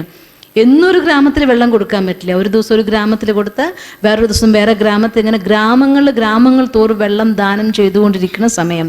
അപ്പം ദാദിയെ കാണാൻ ഒരു സ്ഥലത്ത് ഒന്ന് പ്രിൻ്റ് ചെയ്ത് വന്ന ഒരു മാറ്റർ കാണിക്കാൻ ദാദിയുടെ അടുത്തേക്ക് ദീദി ചെന്ന സമയത്ത് ദാദിയുടെ അസിസ്റ്റൻ്റായിരുന്ന മുന്നി ബെഞ്ച് ദാദിക്ക് ഗുളിക കഴിക്കാൻ വേണ്ടിക്കൊണ്ട് ഒരു ഗുളികയും ഒരു ഗ്ലാസ് വെള്ളവും കൊടുത്തത്രേ. അപ്പോൾ ദാദി നോക്കിയിട്ട് പറഞ്ഞു, മുന്നി, ഒരു ഗുളിക കഴിക്കാൻ എന്തിനാ എനിക്ക് ഒരു ഗ്ലാസ് വെള്ളം, ഒരു ഗുളിക കഴിക്കാൻ എനിക്ക് ഇത്ര വെള്ളം മതി എന്ന് പറഞ്ഞു എന്ന്. കാരണം വേറൊന്നും ആയിരുന്നില്ല, ആ വെള്ളം ദാദി കുടിച്ചിട്ട് കുറച്ച് വെള്ളം കുടിച്ചു കഴിഞ്ഞാൽ ബാക്കി വെള്ളം വന്നാൽ അത് വേസ്റ്റ് ആക്കേണ്ടി വരുമല്ലോ. അപ്പം ദാദി, ഞാൻ വെള്ളം കുടിച്ച് വേസ്റ്റ് ആക്കിയിട്ട് എൻ്റെ അടുത്തുള്ള ഗ്രാമങ്ങളിലെ ആളുകൾ വെള്ളം കുടിക്കാതിരിക്കുന്നത് ദാദിക്ക് ചിന്തിക്കാൻ പറ്റില്ലായിരുന്നു. അതുകൊണ്ട് ദാദി ആവശ്യത്തിന് മാത്രം വെള്ളം എടുത്ത് കുടിക്കുമായിരുന്നു. അത്രയ്ക്ക് ദാദി ഒരു ദിവസം മീറ്റിംഗ് വിളിച്ച് എല്ലാവരോടും പറഞ്ഞു അത്രേ, നിങ്ങളെല്ലാവരും അര ബക്കറ്റ് വെള്ളം കൊണ്ട് വേണം കുളിക്കാൻ, ഇവിടെ വെള്ളം കിട്ടാനില്ല, എല്ലാവരും കഷ്ടപ്പെടുന്നു, അവിടെ ഞാനും അര ബക്കറ്റ് വെള്ളം കൊണ്ടാണ് കുളിക്കുന്നത്, നിങ്ങളും അര ബക്കറ്റ് വെള്ളത്തിൽ വേണം കുളിക്കാനെന്ന് ആവശ്യപ്പെട്ടു എന്ന്. അത്രയ്ക്ക് സിംപ്ലിസിറ്റി, സാധകി എന്താണ് നമ്മുടെ വലിയവരിൽ നിന്ന് പഠിച്ചിട്ടുണ്ടായിരുന്നു, കണ്ടിട്ടുണ്ടായിരുന്നു. तो जितना अपन सिंपल सादे रहते हैं, कम खर्च वाला नशीन रहते हैं, उतना अपना पुण्य का खाता जमा होता है, योग अच्छा लगता है. ब्रह्मा बाबा तो बहुत बहुत मितव्ययता करते थे. जैसे दीदी निर्मला, वो अभी अव्यक्त हो गए, तो उन्होंने सुनाया कि मान लीजिए दिल्ली से फल आया, कोई खरीद के लाया, तो बाबा को भाव पता होता था. तो बाबा पूछता था कि ये सेब तुम किस भाव लाए, तो वो मान लो कहता था मैं 20 रुपए किलो लाया, चलो उस ज़माने में सस्ते होंगे. तो बाबा कहता था ठगाई करके आया है, ये सेब तो 15 रुपए आने चाहिए थे. जब किसने शरीर छोड़ा, भाव ने शरीर छोड़ा, तो बॉम्बे में उसकी कुछ फ़ोटो खींची, वो जो फ्यूनरल होता है उसकी, और वो फ़ोटो किसी ने लाके बाबा को दिखाई. तो बाबा ने कहा फोटोग्राफर को कितने पैसे दिए, तो जैसे बताया कि भाई 100 रुपये. तो बाबा ने कहा देखो कितना खर्चा किया, क्या ज़रूरत थी फ़ोटो खींचने की. तो छोटी छोटी बातों पे भी बाबा बहुत ध्यान देता था. बाबा के टाइम तो बहुत ज़्यादा किफ़ायत थी.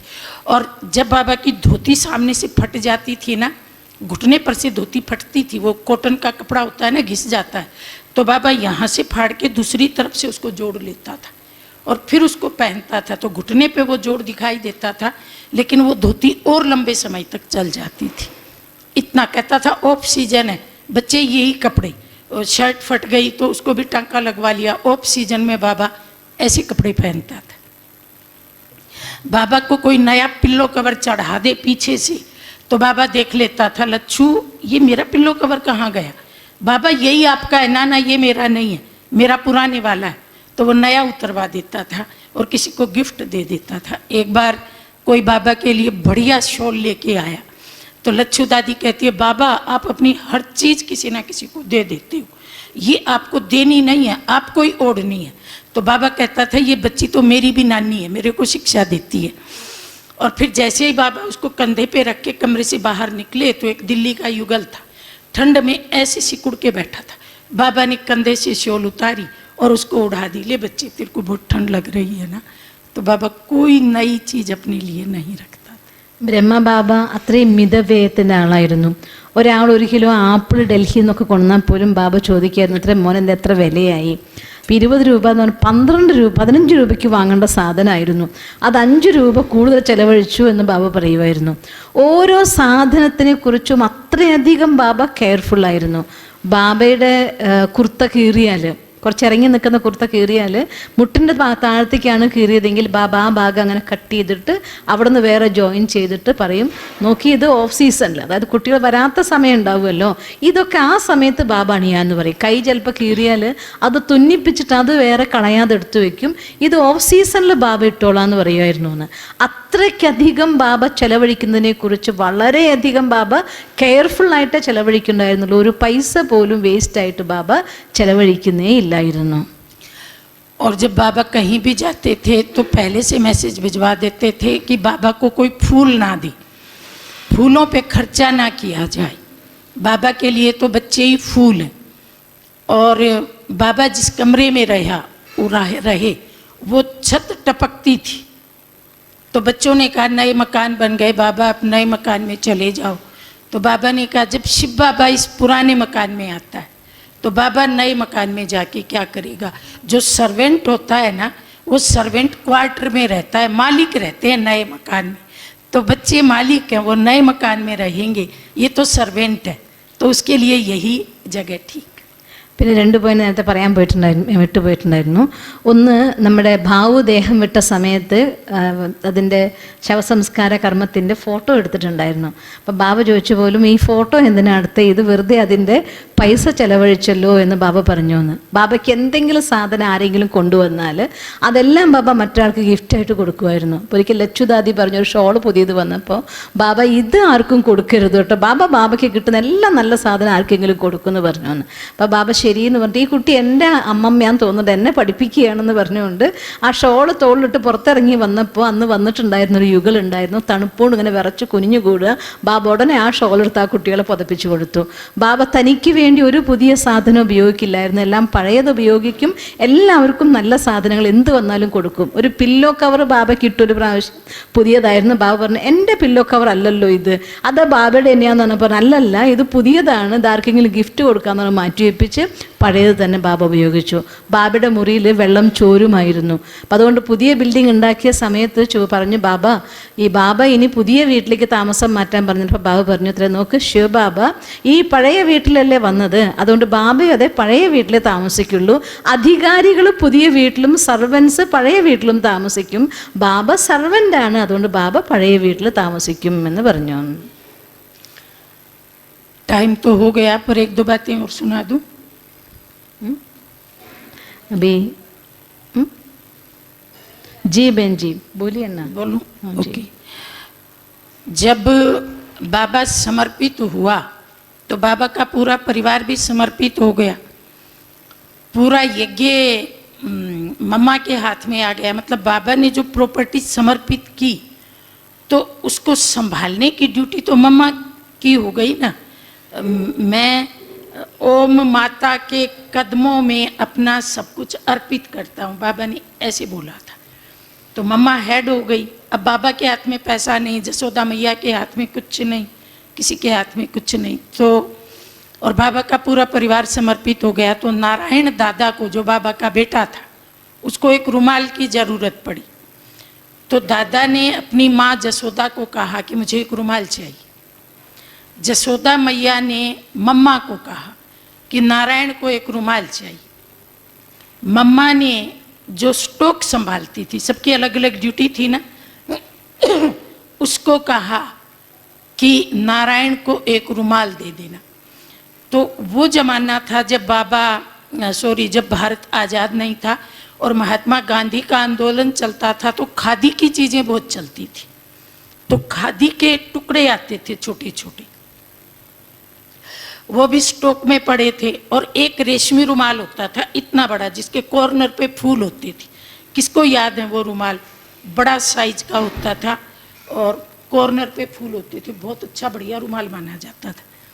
तो स्टॉक वाली ने क्या सोचा, ये तो बच्चा है, इसको बढ़िया रुमाल किस लिए? बढ़िया रुमाल तो अपन संभाल के रखते हैं। वो खादी का टुकड़ा उठा करके और नारायण को दे दिया, और नारायण ने चुपचाप स्वीकार कर लिया। कल तक जो बच्चा इतनी महंगी महंगी चीज़ें यूज करता था, एक भी उसने सवाल नहीं उठाया कि मेरे को बढ़िया ही रुमाल चाहिए कि नहीं, वही रुमाल ले लिया और संतुष्ट हो गया। तो बाबा के साथ साथ बाबा के परिवार ने भी संपूर्ण त्याग किया। बाबा की जो युगल थी, जब ड्यूटी बटी कि कौन क्या सेवा करेगा, तो उसने कहा मैं किचन में बर्तन मांजूंगी, सारा भोजन बन जाएगा, तो किचन साफ करना मेरी सेवा है। तो बाद में रमेश भाई ने पूछा कि आपने ये सेवा क्यों ली? उसने 2 बात बताई। उसने कहा देखो कन्याएं तो पवित्र हैं, तो पवित्र कन्याएं तो भोजन बनाती अच्छी लगती हैं, बर्तन मांजती थोड़ी अच्छी लगती हैं। और दूसरी बात, मैं माता हूँ, मेरे को ये अहंकार ना आ जाए कि ये धन मेरा है, इसलिए मैंने सफाई और बर्तन मांजने का काम लिया। ये बाबा की युगल ने ड्यूटी निभाई। तो तो आप सोचो कितनी सादगी थी। यहाँ तो कोई मंदिर बनाता है ना, तो उस मंदिर बनाने वाले सेठ की सिठानी बढ़िया सी साड़ी पहन के कैसे मंच पे बैठती है, सब लोग उसको प्रणाम करते हैं, सिठानी जी बड़ा सुंदर मंदिर बनाए, सिठानी जी। और ये सिठानी तो बर्तन मांज रही, तो बहुत सादगी थी, तभी ये यज्ञ चल पाया। बाबा का परिवार सबने बहुत त्याग किया, पर फल भी उतना ही मिलेगा उनको। ബാബ സമർപ്പണമായ സമയത്ത് ബാബയുടെ കുടുംബം കൂടി അതുപോലെ തന്നെ സമർപ്പണമായിരുന്നു. അവരും അത്രയും സിമ്പിളായിരുന്നു. ആ സമയത്ത് നാരായൺ ദാദയ്ക്ക് ഒരു നാരായൺ ഭായി, അന്നത്തെ നാരായണൻ കുട്ടിയായിരുന്നല്ലോ, ഒരു കർച്ചീഫ് വേണമായിരുന്നു. ബാബ സമർപ്പണമായപ്പോൾ പൂർണ്ണ സമർപ്പണമായി. ഈ അമ്മമാരിൽ സമർപ്പിക്കുന്നു എന്ന് പറഞ്ഞു. യജ്ഞത്തിൻ്റെ ഉത്തരവാദിത്തം, നോക്ക് നടത്തേണ്ട ഉത്തരവാദിത്തം അമ്മയ്ക്കായിരുന്നു. അപ്പോൾ നാരായൺ ദാദ പോയിട്ട് അമ്മോട് പറഞ്ഞു, യശോദാമ്മയോട് പറഞ്ഞു, ഒരു കർച്ചീഫ് എനിക്ക് വേണം. യശോദാമ്മയെ മമ്മോട് പറഞ്ഞു, ഒരു കർച്ചീഫ് വേണം. മമ്മ അന്നത്തെ സ്റ്റോർ നോക്കുന്ന ആളെടുത്ത് പറഞ്ഞു, ഒരു കർച്ചീഫ് നാരായണന് കൊടുക്കണം. അപ്പോൾ ആ സമയത്ത് 2 ടൈപ്പ് കർച്ചീഫ് ഉണ്ടായിരുന്നു. ഒന്ന് ഖാദിയുടെ തുണിയുടെ, അന്ന് സ്വാതന്ത്ര്യമായിരുന്നില്ല, ഖാദിയുടെ വലിയ വിപ്ലവം നടന്നുകൊണ്ടിരിക്കുന്ന സമയം. അപ്പോൾ ഖാദിയുടെ കഷ്ണങ്ങൾ ടവലായിട്ട് കിട്ടുമായിരുന്നു. അങ്ങനെയുള്ള ടവലുകളും ഉണ്ടായിരുന്നു. പട്ടിൻ്റെ ടവല് കുറച്ച് വലുതാണ്, അതിൻ്റെ കോർണറിൽ പൂവൊക്കെ തുന്നി പിടിപ്പിച്ചതായിരിക്കുന്ന ടവലും ഉണ്ടായിരുന്നു. 2 ടൈപ്പ് ടവല് സ്റ്റോറിലുണ്ടായിരുന്നു. അതിൽ നിന്ന് ഖാദിയുടെ ചെറിയ കഷ്ണം, കുട്ടിയല്ലേ എന്തിനാ അപ്പോൾ വലുതിൻ്റെ ആവശ്യം എന്ന് പറഞ്ഞുകൊണ്ട് ആ ഖാദിയുടെ ചെറിയ കഷ്ണം എടുത്ത് കൊടുത്തു. നാരായൺ ദാദ ഇന്നലെ വരെ അത്ര വില പിടിച്ച സാധനങ്ങൾ മാത്രം ഉപയോഗിച്ച ആള് ഒന്നും മിണ്ടാതെ ആ ടവലിനെ സ്വീകരിക്കുകയും അതുകൊണ്ട് സന്തുഷ്ടനാവുകയും ചെയ്തു. അതുപോലെ തന്നെ യജ്ഞത്തിൽ സേവകൾ എല്ലാവർക്കും വേണ്ടി പങ്കുവച്ച സമയത്ത് യശോദാമയ്യ തൻ്റെ ഡ്യൂട്ടിയായിട്ട് സെലക്ട് ചെയ്തത് ആഹാരമൊക്കെ ഉണ്ടാക്കി കഴിയുമ്പോൾ അടുക്കളയിൽ പാത്രം കഴുകാനും വൃത്തിയാക്കാനുള്ളതായിട്ടുള്ള സേവയായിരുന്നു. അപ്പം രമേശ് ഭായി ചോദിച്ചു പോലും, നിങ്ങൾ എന്തിനാണ് സ്വയം ഈ സേവ എനിക്ക് വേണമെന്ന് പറഞ്ഞുകൊണ്ട് വാങ്ങിച്ചത്? അപ്പോൾ പറഞ്ഞു, ഒന്നാമത്തെ കാര്യം, കന്യകമാർ പവിത്ര കന്യകമാരാണ്, അവർ ശുദ്ധമായിട്ട് ആഹാരം ഉണ്ടാക്കുന്നവർക്ക് നന്നായി തോന്നും. അവരെന്തിനാ പാത്രം തേക്കുന്നത്? പാത്രം കഴുകേണ്ടത് അമ്മമാർ, അതുകൊണ്ട് ഞാൻ എന്തായാലും പാത്രം കഴുകാൻ വിചാരിച്ചു. മറ്റൊരു കാര്യം, ഞാൻ ഇതൊക്കെ ദാനം കൊടുത്ത ആളാണ് എന്ന് ഉള്ളിൻ്റെ ഉള്ളിൽ പോലും എനിക്ക് വരാതിരിക്കാൻ വേണ്ടിക്കൊണ്ടാണ് ഞാൻ ഈ സേവയുടെ പാത്രം കഴുകാനും ക്ലീൻ ചെയ്യാനുള്ളതായിട്ടുള്ള ഡ്യൂട്ടി ഞാൻ ഏറ്റെടുത്തത് എന്ന് പറഞ്ഞു. ബാബ മാത്രമായിരുന്നില്ല, ബാബയും ബാബയുടെ യുഗളും ബാബയുടെ പുത്രനും ആ പരിവാരം മുഴുവൻ അത്ര റോയലായിരുന്നു, അവരത്ര സിമ്പിളായിരുന്നു. സമർപ്പണം അതെ, എല്ലാവരും ഒരുപോലെയാണ് ചെയ്തത്. ഇന്നത്തെ കാലത്ത് ഒരാൾ അമ്പലം ഉണ്ടാക്കി കൊടുത്താൽ ആ അമ്പലം ഉണ്ടാക്കി കൊടുത്ത ആൾക്കാർ പട്ടുസാരി ഉടുത്ത് വരെയും എല്ലാവരും അവരെയും കൂടെ തൊഴുതിട്ട് വേണം പോവാൻ. അതാണ് ഇന്നത്തെ കാലത്ത് കാണുന്ന കാലഘട്ടം. പക്ഷേ ഈ അമ്പലം ഉണ്ടാക്കിയ ആൾ അത്രയും സിംപിളിസിറ്റിയുടെ ആളായിരുന്നു. അതാണ് ഈ യജ്ഞം ഇന്നും ഇങ്ങനെ പോയിക്കൊണ്ടിരിക്കുന്നത്. निर्मल शांता दादी कलकत्ता में थी, रुमाल फट जाता था तो उसको टांका लगा करके उसको फिर यूज करती थी। हम लोग तो कितने रुमाल खो देते हैं, गिनती करो, किसी का रुमाल फटता है क्या? फटने से पहले ही खो जाता है। लेकिन वो रुमाल को कितना संभालते थे और कितना फिर उसको आगे भी चलाते थे। और जैसे कोई चीज़ पीसी और जैसे चावल बनाया और कुछ चावल के दाने पतीली में नीचे चिपक गए, कई बार चिपक जाते हैं, फिर जब बर्तन मांजे तो वो कूड़े में चले गए। तो दादी कहती थी, नहीं, ये चावल के दाने उठा के बाहर रख दो, कोई चिड़िया आएगी तो खाएगी, कूड़े में क्यों जाते हैं? मतलब एक एक चावल के दाने की इतनी कीमत कि वो किसी के मुंह में जाना चाहिए, व्यर्थ नहीं जाना चाहिए। चावल का एक दाना भी मोहर के बराबर है। तो इन दादियों से कितना हम सीखे हैं, और इन लोगों की सादगी अपरम अपार है, जिसका पार नहीं पाया जा सकता. നിർമ്മൽ ശാന്ത ദാദി കൽക്കത്തയിൽ ഉണ്ടായിരുന്നു. അവർ ടവൽ ഉപയോഗിക്കുമ്പോൾ അതെങ്ങാനും ഉപയോഗിച്ച് കീറിയാൽ അതിനെ തുന്നിയിട്ട് വീണ്ടും ഉപയോഗിക്കുമായിരുന്നു. നമ്മുടെയൊക്കെ ആണെങ്കിൽ ടവൽ എത്ര എണ്ണം എവിടെയാണ് പോകണമെന്ന് അറിയില്ല. പഴയതായിട്ട് കീറാൻ പോയിട്ട് അതിന് മുന്നേ എവിടെയെങ്കിലും നഷ്ടമായി പോയിട്ടുണ്ടായിരിക്കും. അത്രയ്ക്ക് സിംപ്ലിസിറ്റി ഉപയോഗിക്കുക, അതിനെ ഫോളോ ചെയ്യുന്നുണ്ടായിരുന്നു. പിന്നെ ഒന്ന് ആഹാരം ഉണ്ടാക്കി കഴിയുമ്പോൾ ഈ പാത്രത്തിൻ്റെ അടിയിലൊക്കെ ചിലപ്പോൾ വളരെ വറ്റൊക്കെ ഒട്ടിപ്പിടിച്ചിട്ടുണ്ടായിരിക്കുമല്ലോ.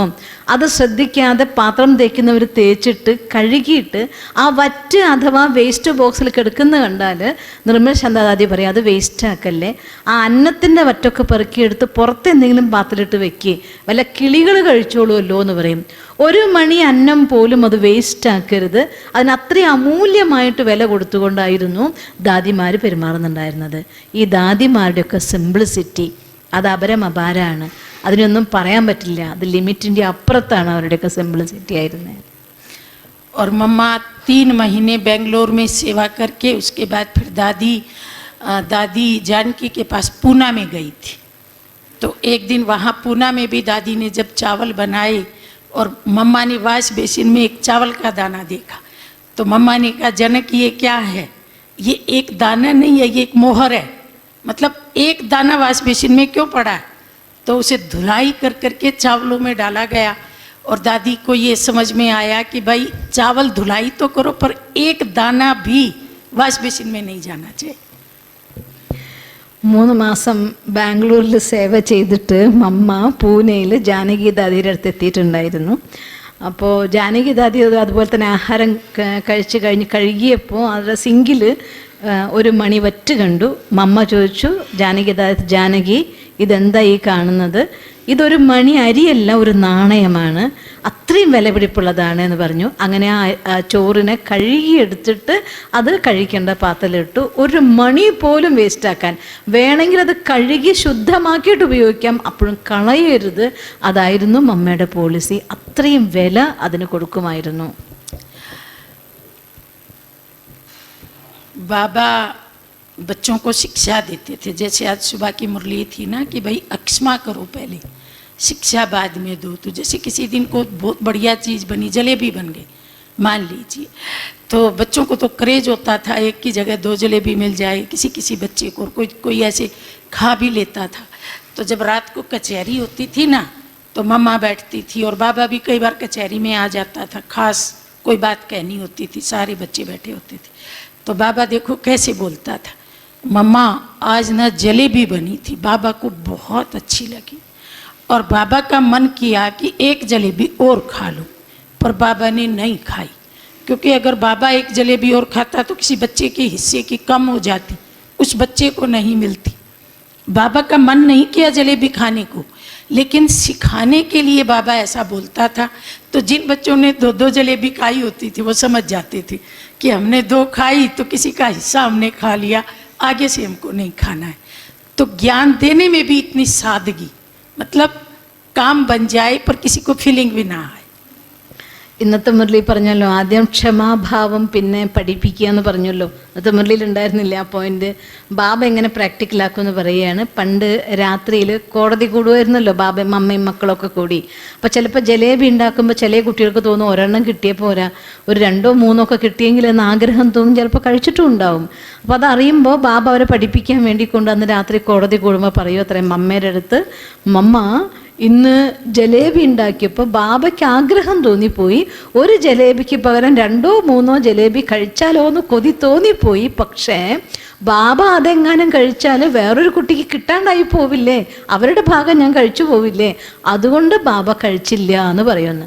അതായത് ഈ ബാബയ്ക്ക് ആഗ്രഹം തോന്നിയിട്ടുമല്ല കഴിച്ചിട്ടുമല്ല, പക്ഷേ എക്സ്ട്രാ കഴിച്ച കുട്ടികൾക്ക് അത് തെറ്റാണെന്ന് ബോധ്യപ്പെടുത്താൻ വേണ്ടിക്കൊണ്ട് ഈ രീതിയിൽ ബാബ പറയുമായിരുന്നു. അത് കേൾക്കുന്ന കുട്ടികൾക്ക് മനസ്സിലാവും, അയ്യോ നമ്മൾ മറ്റൊരാളുടെ ഭാഗത്തിൻ്റെ ജലേബിയാണല്ലോ എടുത്ത് കഴിച്ചത് എന്ന് മനസ്സിലാവുകയും അവരത് ഉപേക്ഷിക്കുകയും ചെയ്യുമായിരുന്നു എന്ന്. ओम शांति.